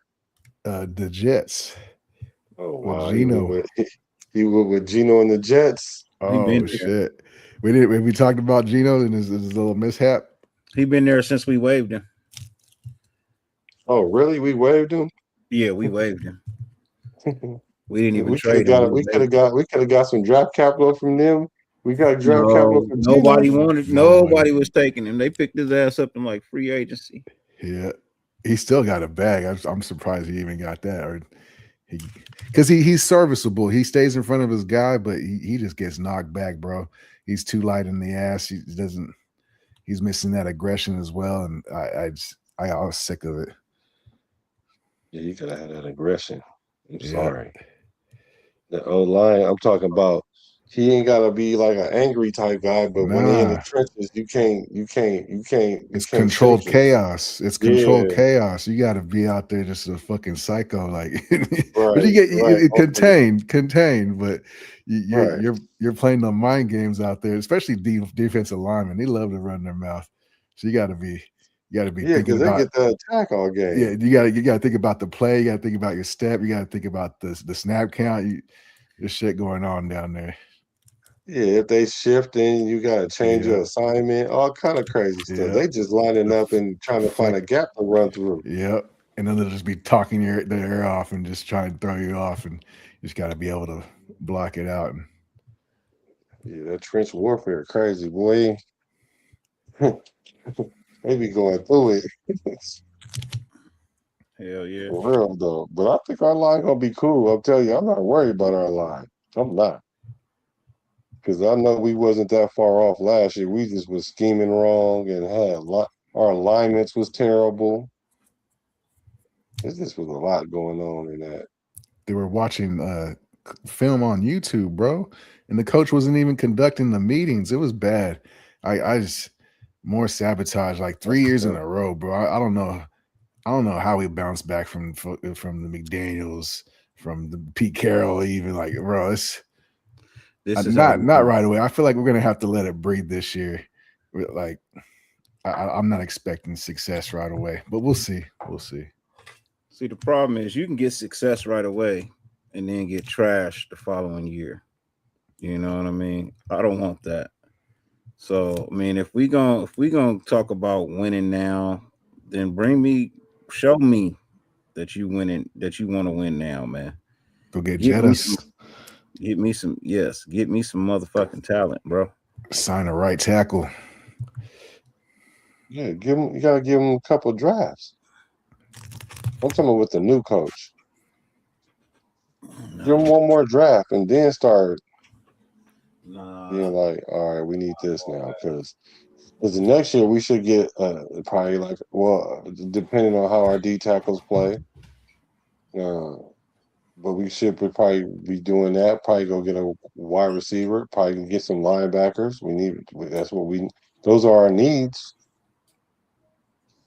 We need a right tackle. Shoot, maybe a left tackle. Fuck. I'm not too. I don't know if Miller's. We'll see. We'll see. First round. Miller would look the round. best he'd looked his whole career, in my opinion, last year before he got hurt. He looked Right. like he was playing aggressive. He looked like he took on that leadership role, and then got hurt again. He got rolled up from behind. Like that's like one of those injuries that it's kind of like being if you were sitting in a parked car and somebody just hit you. Dink. That's what that's like. Like if you were just sitting in a parked car on the side of the road or even at the light, somebody just hit you from behind. Yeah? Well, it happens a lot. It happens a lot, especially with offensive linemen. It's part of the game. So people get rolled up on, they still make it out. So what we talking about? The issue now is he's getting up there in age, and the injuries are piling up against him. So how fast can he bounce back after the last one? And we'll see. But it's a high ankle sprain. We ain't talking about no ligaments. It's just a high ankle sprain. That's all that was. That's like the least of the injuries next to a regular ankle sprain. We'll see. Like high ankle sprain. Y'all know how I feel, bro. I like Colton Miller, but bro, I'm not all for spending all this money on something that ain't gonna play. You know, like I just don't get it. I don't get it. I get the loyalty. Everybody's like, "Oh, you got to be loyal." Okay, cool, great. The last Oakland Raider. Yeah, but shit, bro. I don't have to be. Look, if your best friend is a millionaire and you're loyal to him, do you still got to be loyal to him when he becomes a bum? Because you was only his friend because he was a millionaire. So, like, were you truly loyal to him in the first place? Like, the only reason why we like him is because he played for the Raiders. If he played for somebody else, will we fucking care? No. If we didn't draft him, we wouldn't even fucking care. We'd be like, whatever. He's not a real Raider. He was brought here. Yeah. So that's all I'm saying, man. Like, I get it.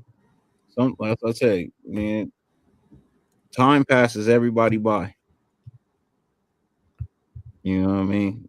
Nobody has defeated time. Not nobody I know. It passes everybody by at some point in time.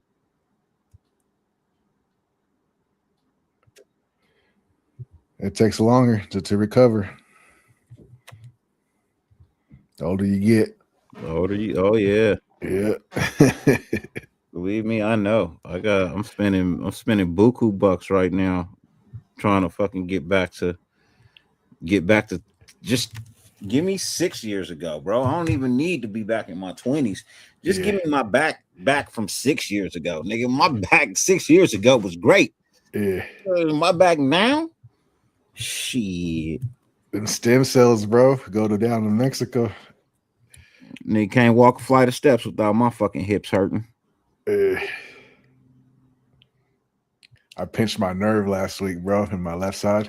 I don't even want to talk about that. I've had one of those. I've been fucking miserable for like the past 2 weeks. Only thing that's gonna get it out is a chiropractor. Yeah, I went to one. I got a TENS unit. I got acupuncture, little cupping things you do.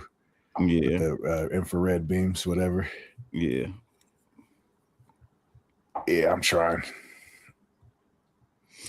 Yeah, I gotta go and do the back compression machine shit.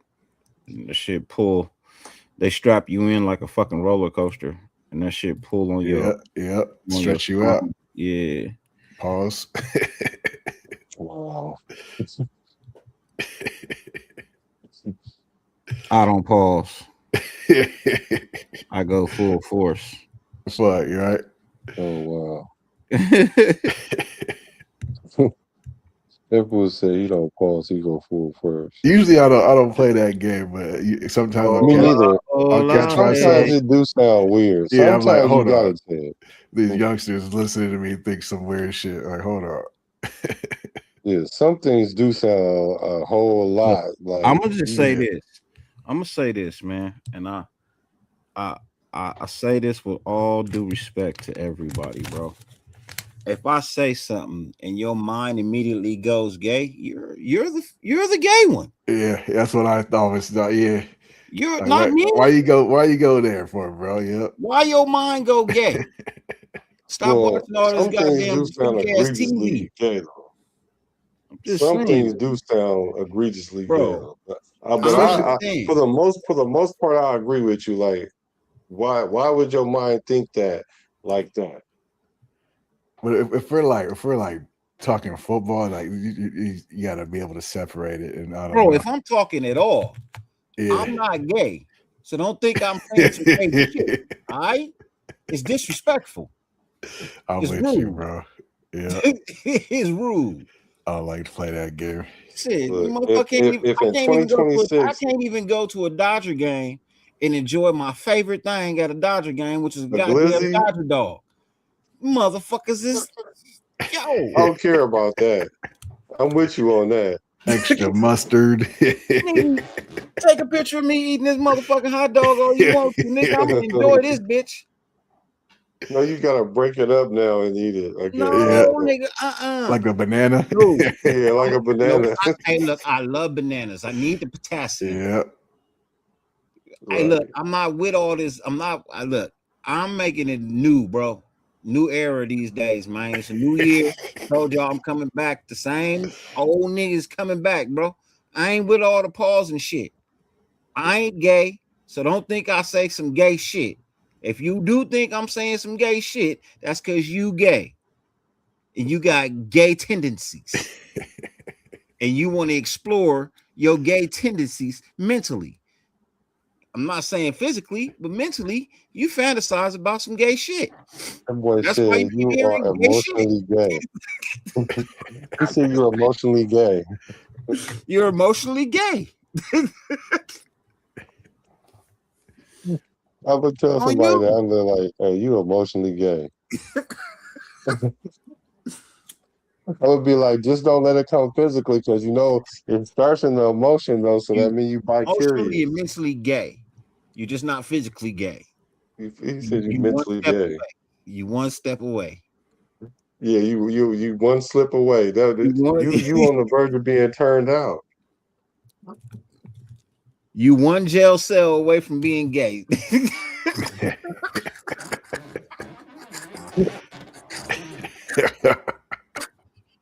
It might not even take that much. I hope it take that much. I hope it take that much. I hope it take. Motherfucker having sleepovers with you want to catch a Raider game one weekend, all of a sudden be like, you know what? I want to try some dick in the ass. No. That sounds like a San Francisco channel. I don't know. Yeah, I'm here in Frisco. That's why I don't want Debo on our team. For this Raider game, man. I think I want to see what the city's all about. No, that's what I'm saying. We can't let Debo win, because then in that case, get rid of Gay. I like Debo. Like, no, you like Debo. See, if he was on my team, he would be the player. He would be the teammate I would not hang around at all. Anything that has to do with gay tendencies, I find to be gay, Raider Pete. Anything with gay tendencies, I find to be gay. I don't subscribe to the gayness. I don't. Look, they people just like us, right? What about this, Dirty? Look, go ahead. That's what I'm responding to. Look, they people just like us. They don't deserve no special treatment. Kiss my ass.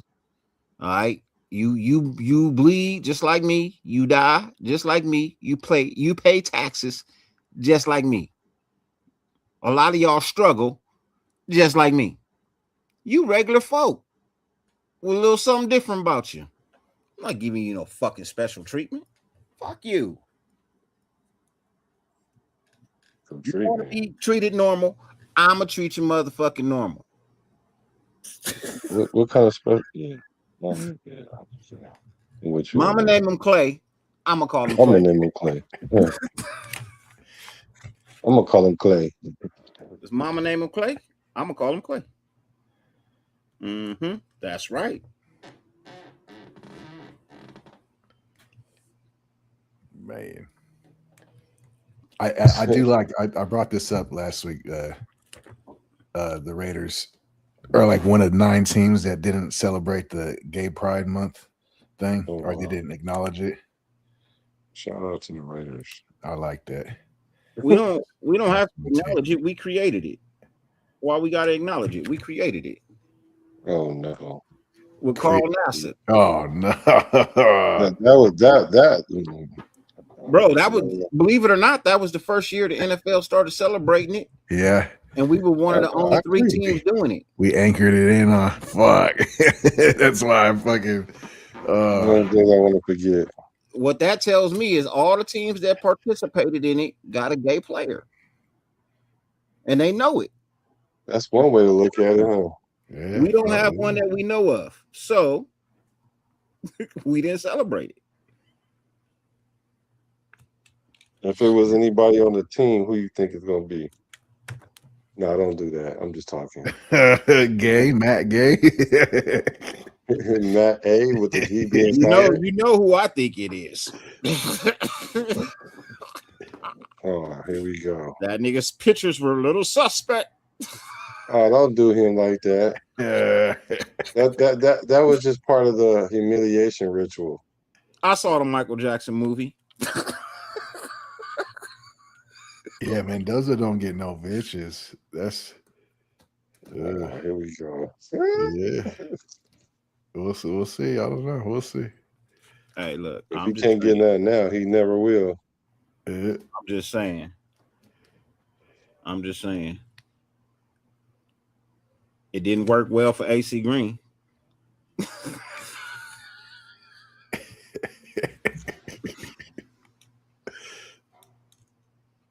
Here, like AC Green.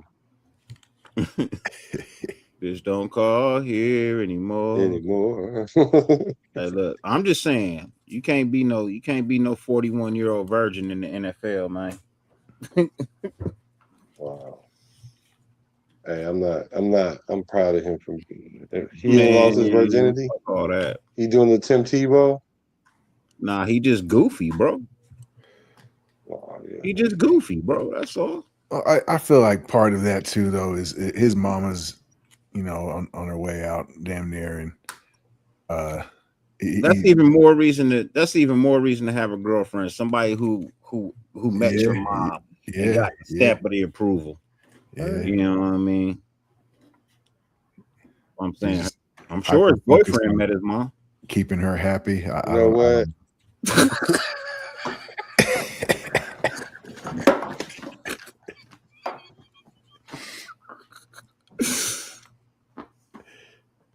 I told you, I don't care. As long as you go out there and you produce on the field and give me good numbers and wins, give a fuck what your sexual orientation is. I can care less. I don't give a shit for nobody. As long as you go do your job, I don't give a shit what the fuck you do on your spare time. As long as you do your job. That's all I care about. I don't care about nothing else. I don't care about nothing else. And that's just being honest. I care less about anything else, man. That's the problem with the world. So concerned about everybody else's business except for you. Can't worry about your own. I got problems, just like anybody else. So I'm gonna give them shit for their problems? Nope, not at all. You said you're not exempt. Huh? You said they're not exempt. No, they're not fucking exempt.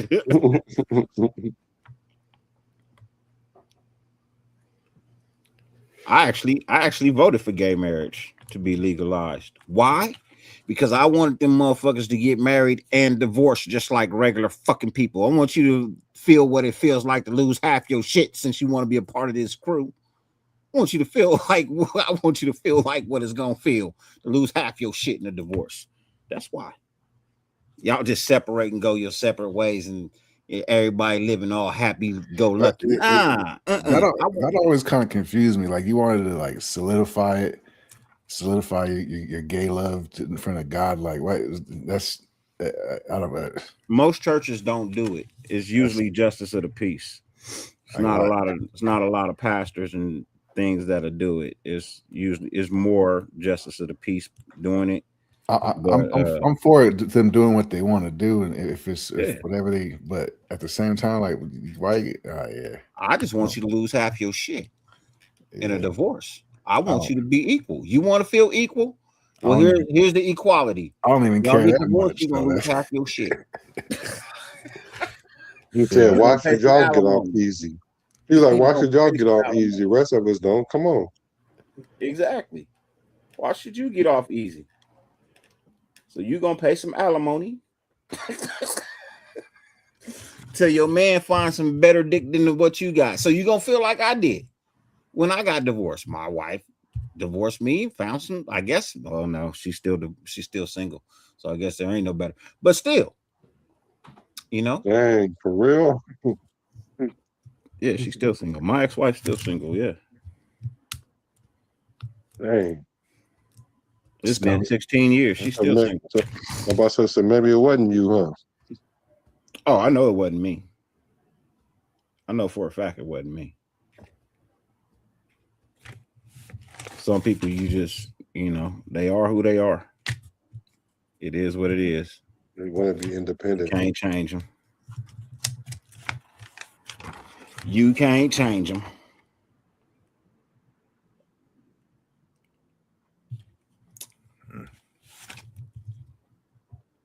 Oh, he said 16 years ago. Yeah, that definitely ain't me.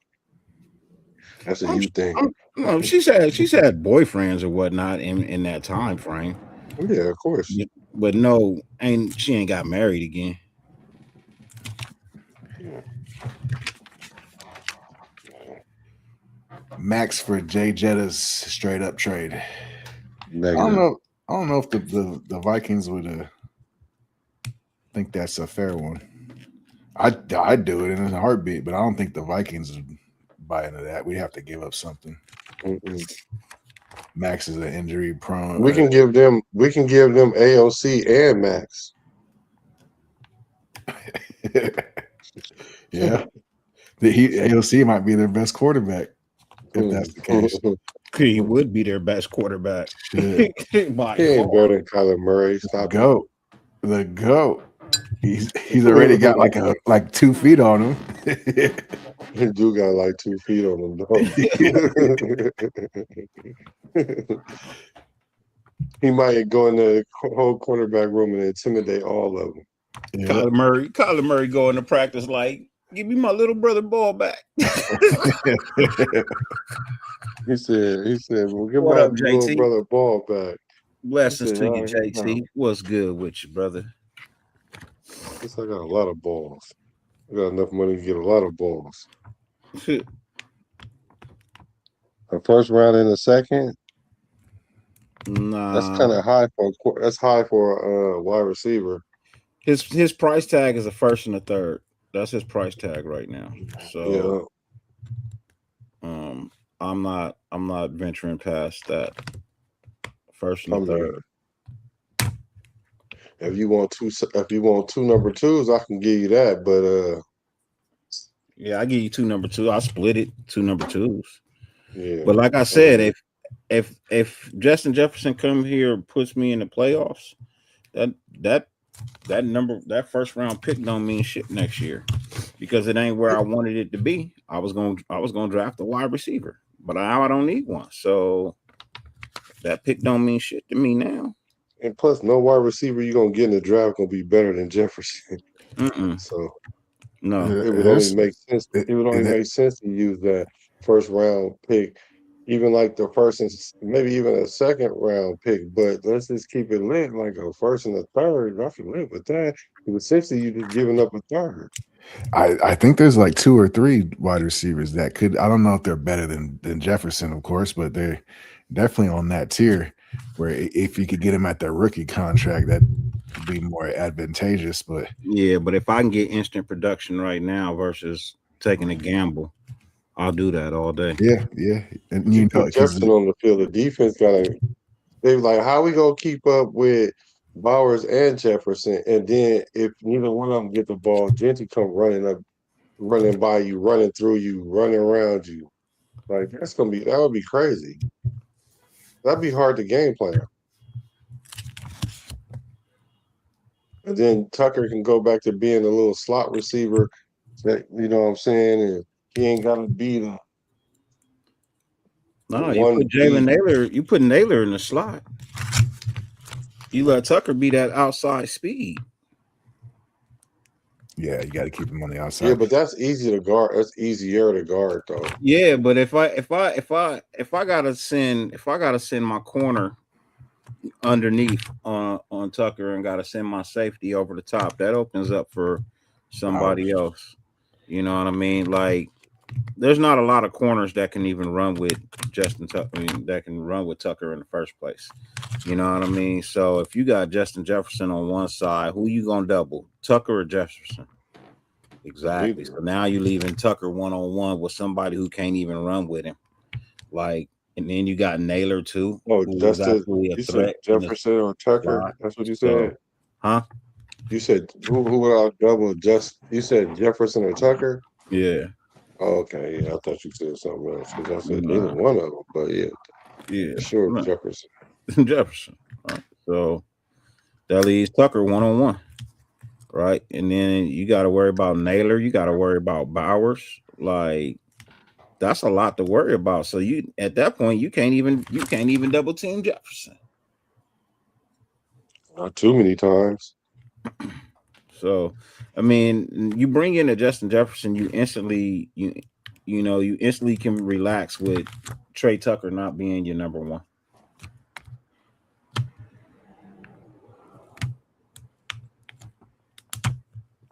I think Naylor's gonna. And if he gets 800 yards, you happy with that?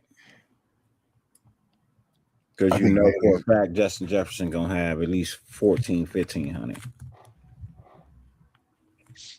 I don't look at Tucker like the number one. I think Naylor's that number one. I don't think there is a number one. I think your number one target is Brock Bowers. That's different, though. Number one target and the number one receiver is different, though. Yeah, that's what I'm saying. But when it comes to number one wide receiver, that's probably like a split. That's like a split responsibility with the receiver room you got right now. Yeah, so out of all of them. Yeah, for real. If anything, it's going to be Dante Thornton. If you're going to pick one player, because he's the one that can stretch the field the fastest and with the body. Because you can try to do it with Tucker, but then you can run certain coverages and he's just too small because then you got to drop a ball in the bucket all the time instead of just throwing it out there and hoping that the big body receiver can go up and high point the ball. Yeah. Between the safety and the corner, but I don't know. I just don't think the offense is predicated on that. But if we got Jefferson, that'll change up some things. Right. It would change up some things. But change a whole lot of things, truthfully. Yeah, it would. Because then we can go back to being who will we have to give up though? Because some of them receivers will have to go. No. Either Besh or Thornton, one of them, or Besh. I'm fine with Besh. I'm fine with Beck. I'm fine with fucking getting rid of Dylan Labe. Shit, I don't give a fuck. You can get rid of any player. You don't have to necessarily be a wide receiver. You can get rid of anybody. And Dylan Labe would be my best choice. I definitely think the game plan is cutting down offensive line for sure. as far as keeping like 7 to 8, because we got all that versatility to make room for more position players. We are gonna run the ball a whole lot. A whole lot. Gente gonna eat like it's at a buffet in Vegas. I guarantee you, we'll run the ball so much, and Dylan Labe still won't get a chance to run with it. So why keep him? That's cold. He's not a good punt. He's not a good punt returner. Don't even say that.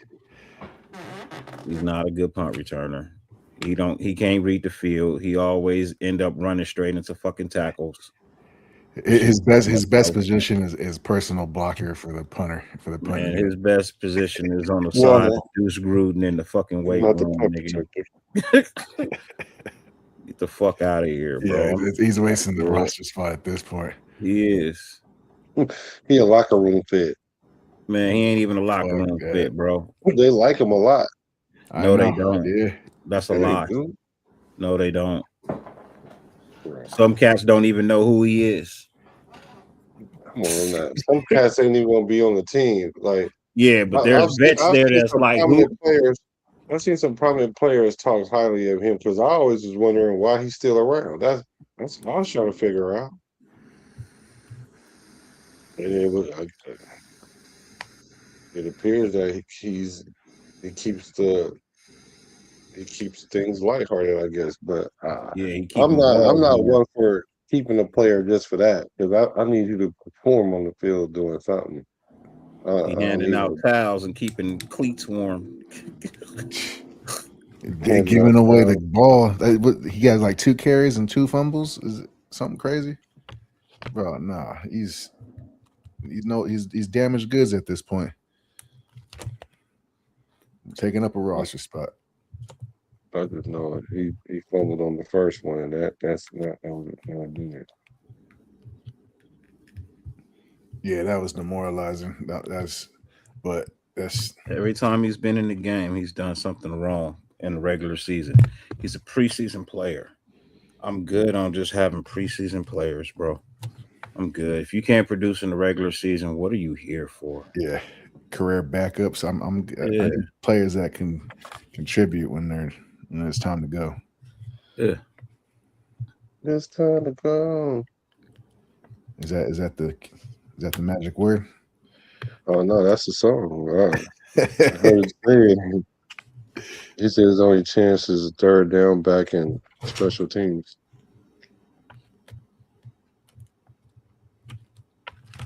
I wouldn't even put him on third downs. I don't trust him. I don't. Definitely not third down. Hell nah. Fumbleitis? Nah. I'm not putting fumbleitis in on third down.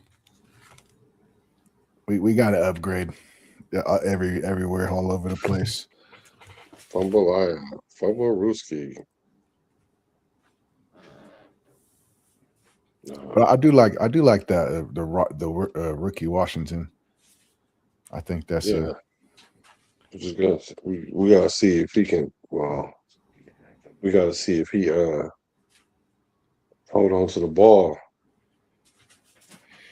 Yeah, that's most running backs, but yeah. Yeah, I think, but he been having a fumbling problems last. I saw that. How many fumbles did he have? Like 3 in his whole college career or something? I didn't really. Let me see. I didn't think it was too much. I mean, there's something there, but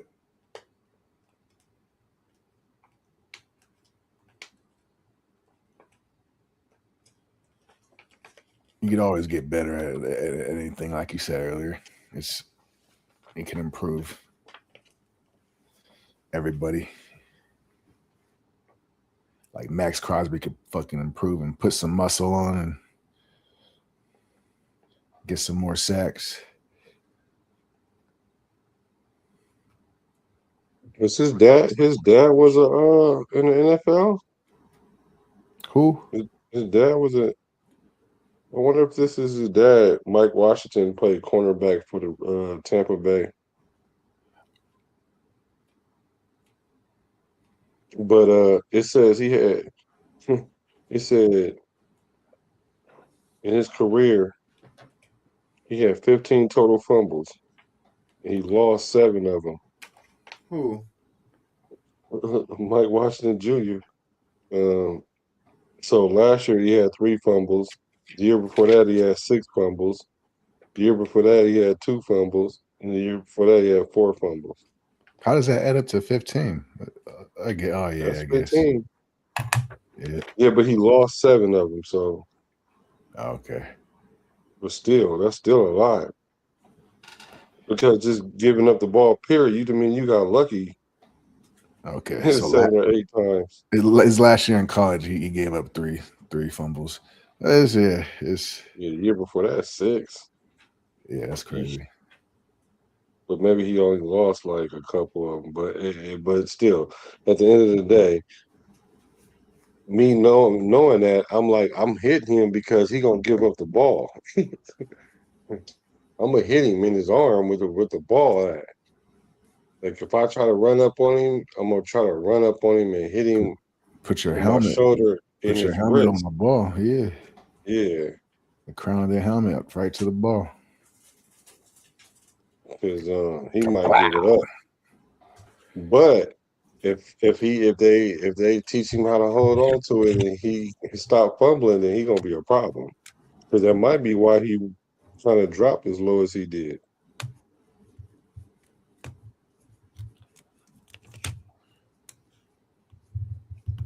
If a if was a fifth, we all be drunk as a skunk. But he's an upgrade from Lobby. Fuck that. all day. Shit, I'm done with that Lobby experiment. At the least, right? That was crazy. Shit, the boy from Indiana, he better than Dylan Labe. Well, Henry. We'll see. I got to see the pads. Yeah, I hope so. I kind of like that idea. He's kind of a smaller scat back kind of type. A different weapon, different dynamic when he's in the game. Another safety blanket for the quarterbacks. And he's pretty solid pass blocker, which can keep him on the field on third downs. Right, because he can get the ball sometimes then. Yep, and just pull out and peel out and get a little check down. Open up the offense, and you get gain all kinds of yards like that. So that's something we've been missing. We didn't do it a lot with Josh Jacobs, which I don't know why. He played slot at Alabama. He was primarily almost like a slot weapon at Alabama, and then John Gruden got him and just turned him into a battery ram, which I like. Josh Jacobs he's just a baller, but we didn't take advantage of all his strengths. And Zamir White's just no hope for that. Sorry, Zamir. No. Sorry, Zamir. That was I'm not sorry. You had an opportunity. You didn't capitalize on it. What I gotta be sorry for? Pie in the sky dream. You be sorry. Sorry you fucked up your opportunity. Nigga, is sorry. Is he still a free agent? Or did somebody pick? I thought the Chargers were looking at him last or something. He ain't nobody trying to pick up that dude, bro. Let that motherfucker ride his horses, bro. Zamir White. Oh yeah. I think somebody picked him up. Play with your goddamn horses, bro. You had a tryout or something. Man, nigga, the CFL didn't even want his ass. Rocks League didn't even want his ass, bro. I just watched that shit. I didn't see nothing about him. The Miami Dolphins. He went to the Dolphins. He got. They don't want that nigga in the NFL Europe. They don't even want his ass. He's got another chance with the Dolphins. With the Dolphins, he just had a workout with the Dolphins. We'll see. I guarantee you, 3 years time, he'll be the top black rodeo.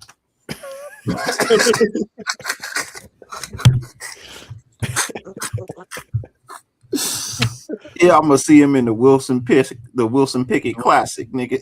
Like, Oh man, that's crazy. I did not know what you was about to say, but I didn't think you was gonna say that. oh yeah, I'm educated. I go to the Black Rodeo. I go to the Black Rodeo.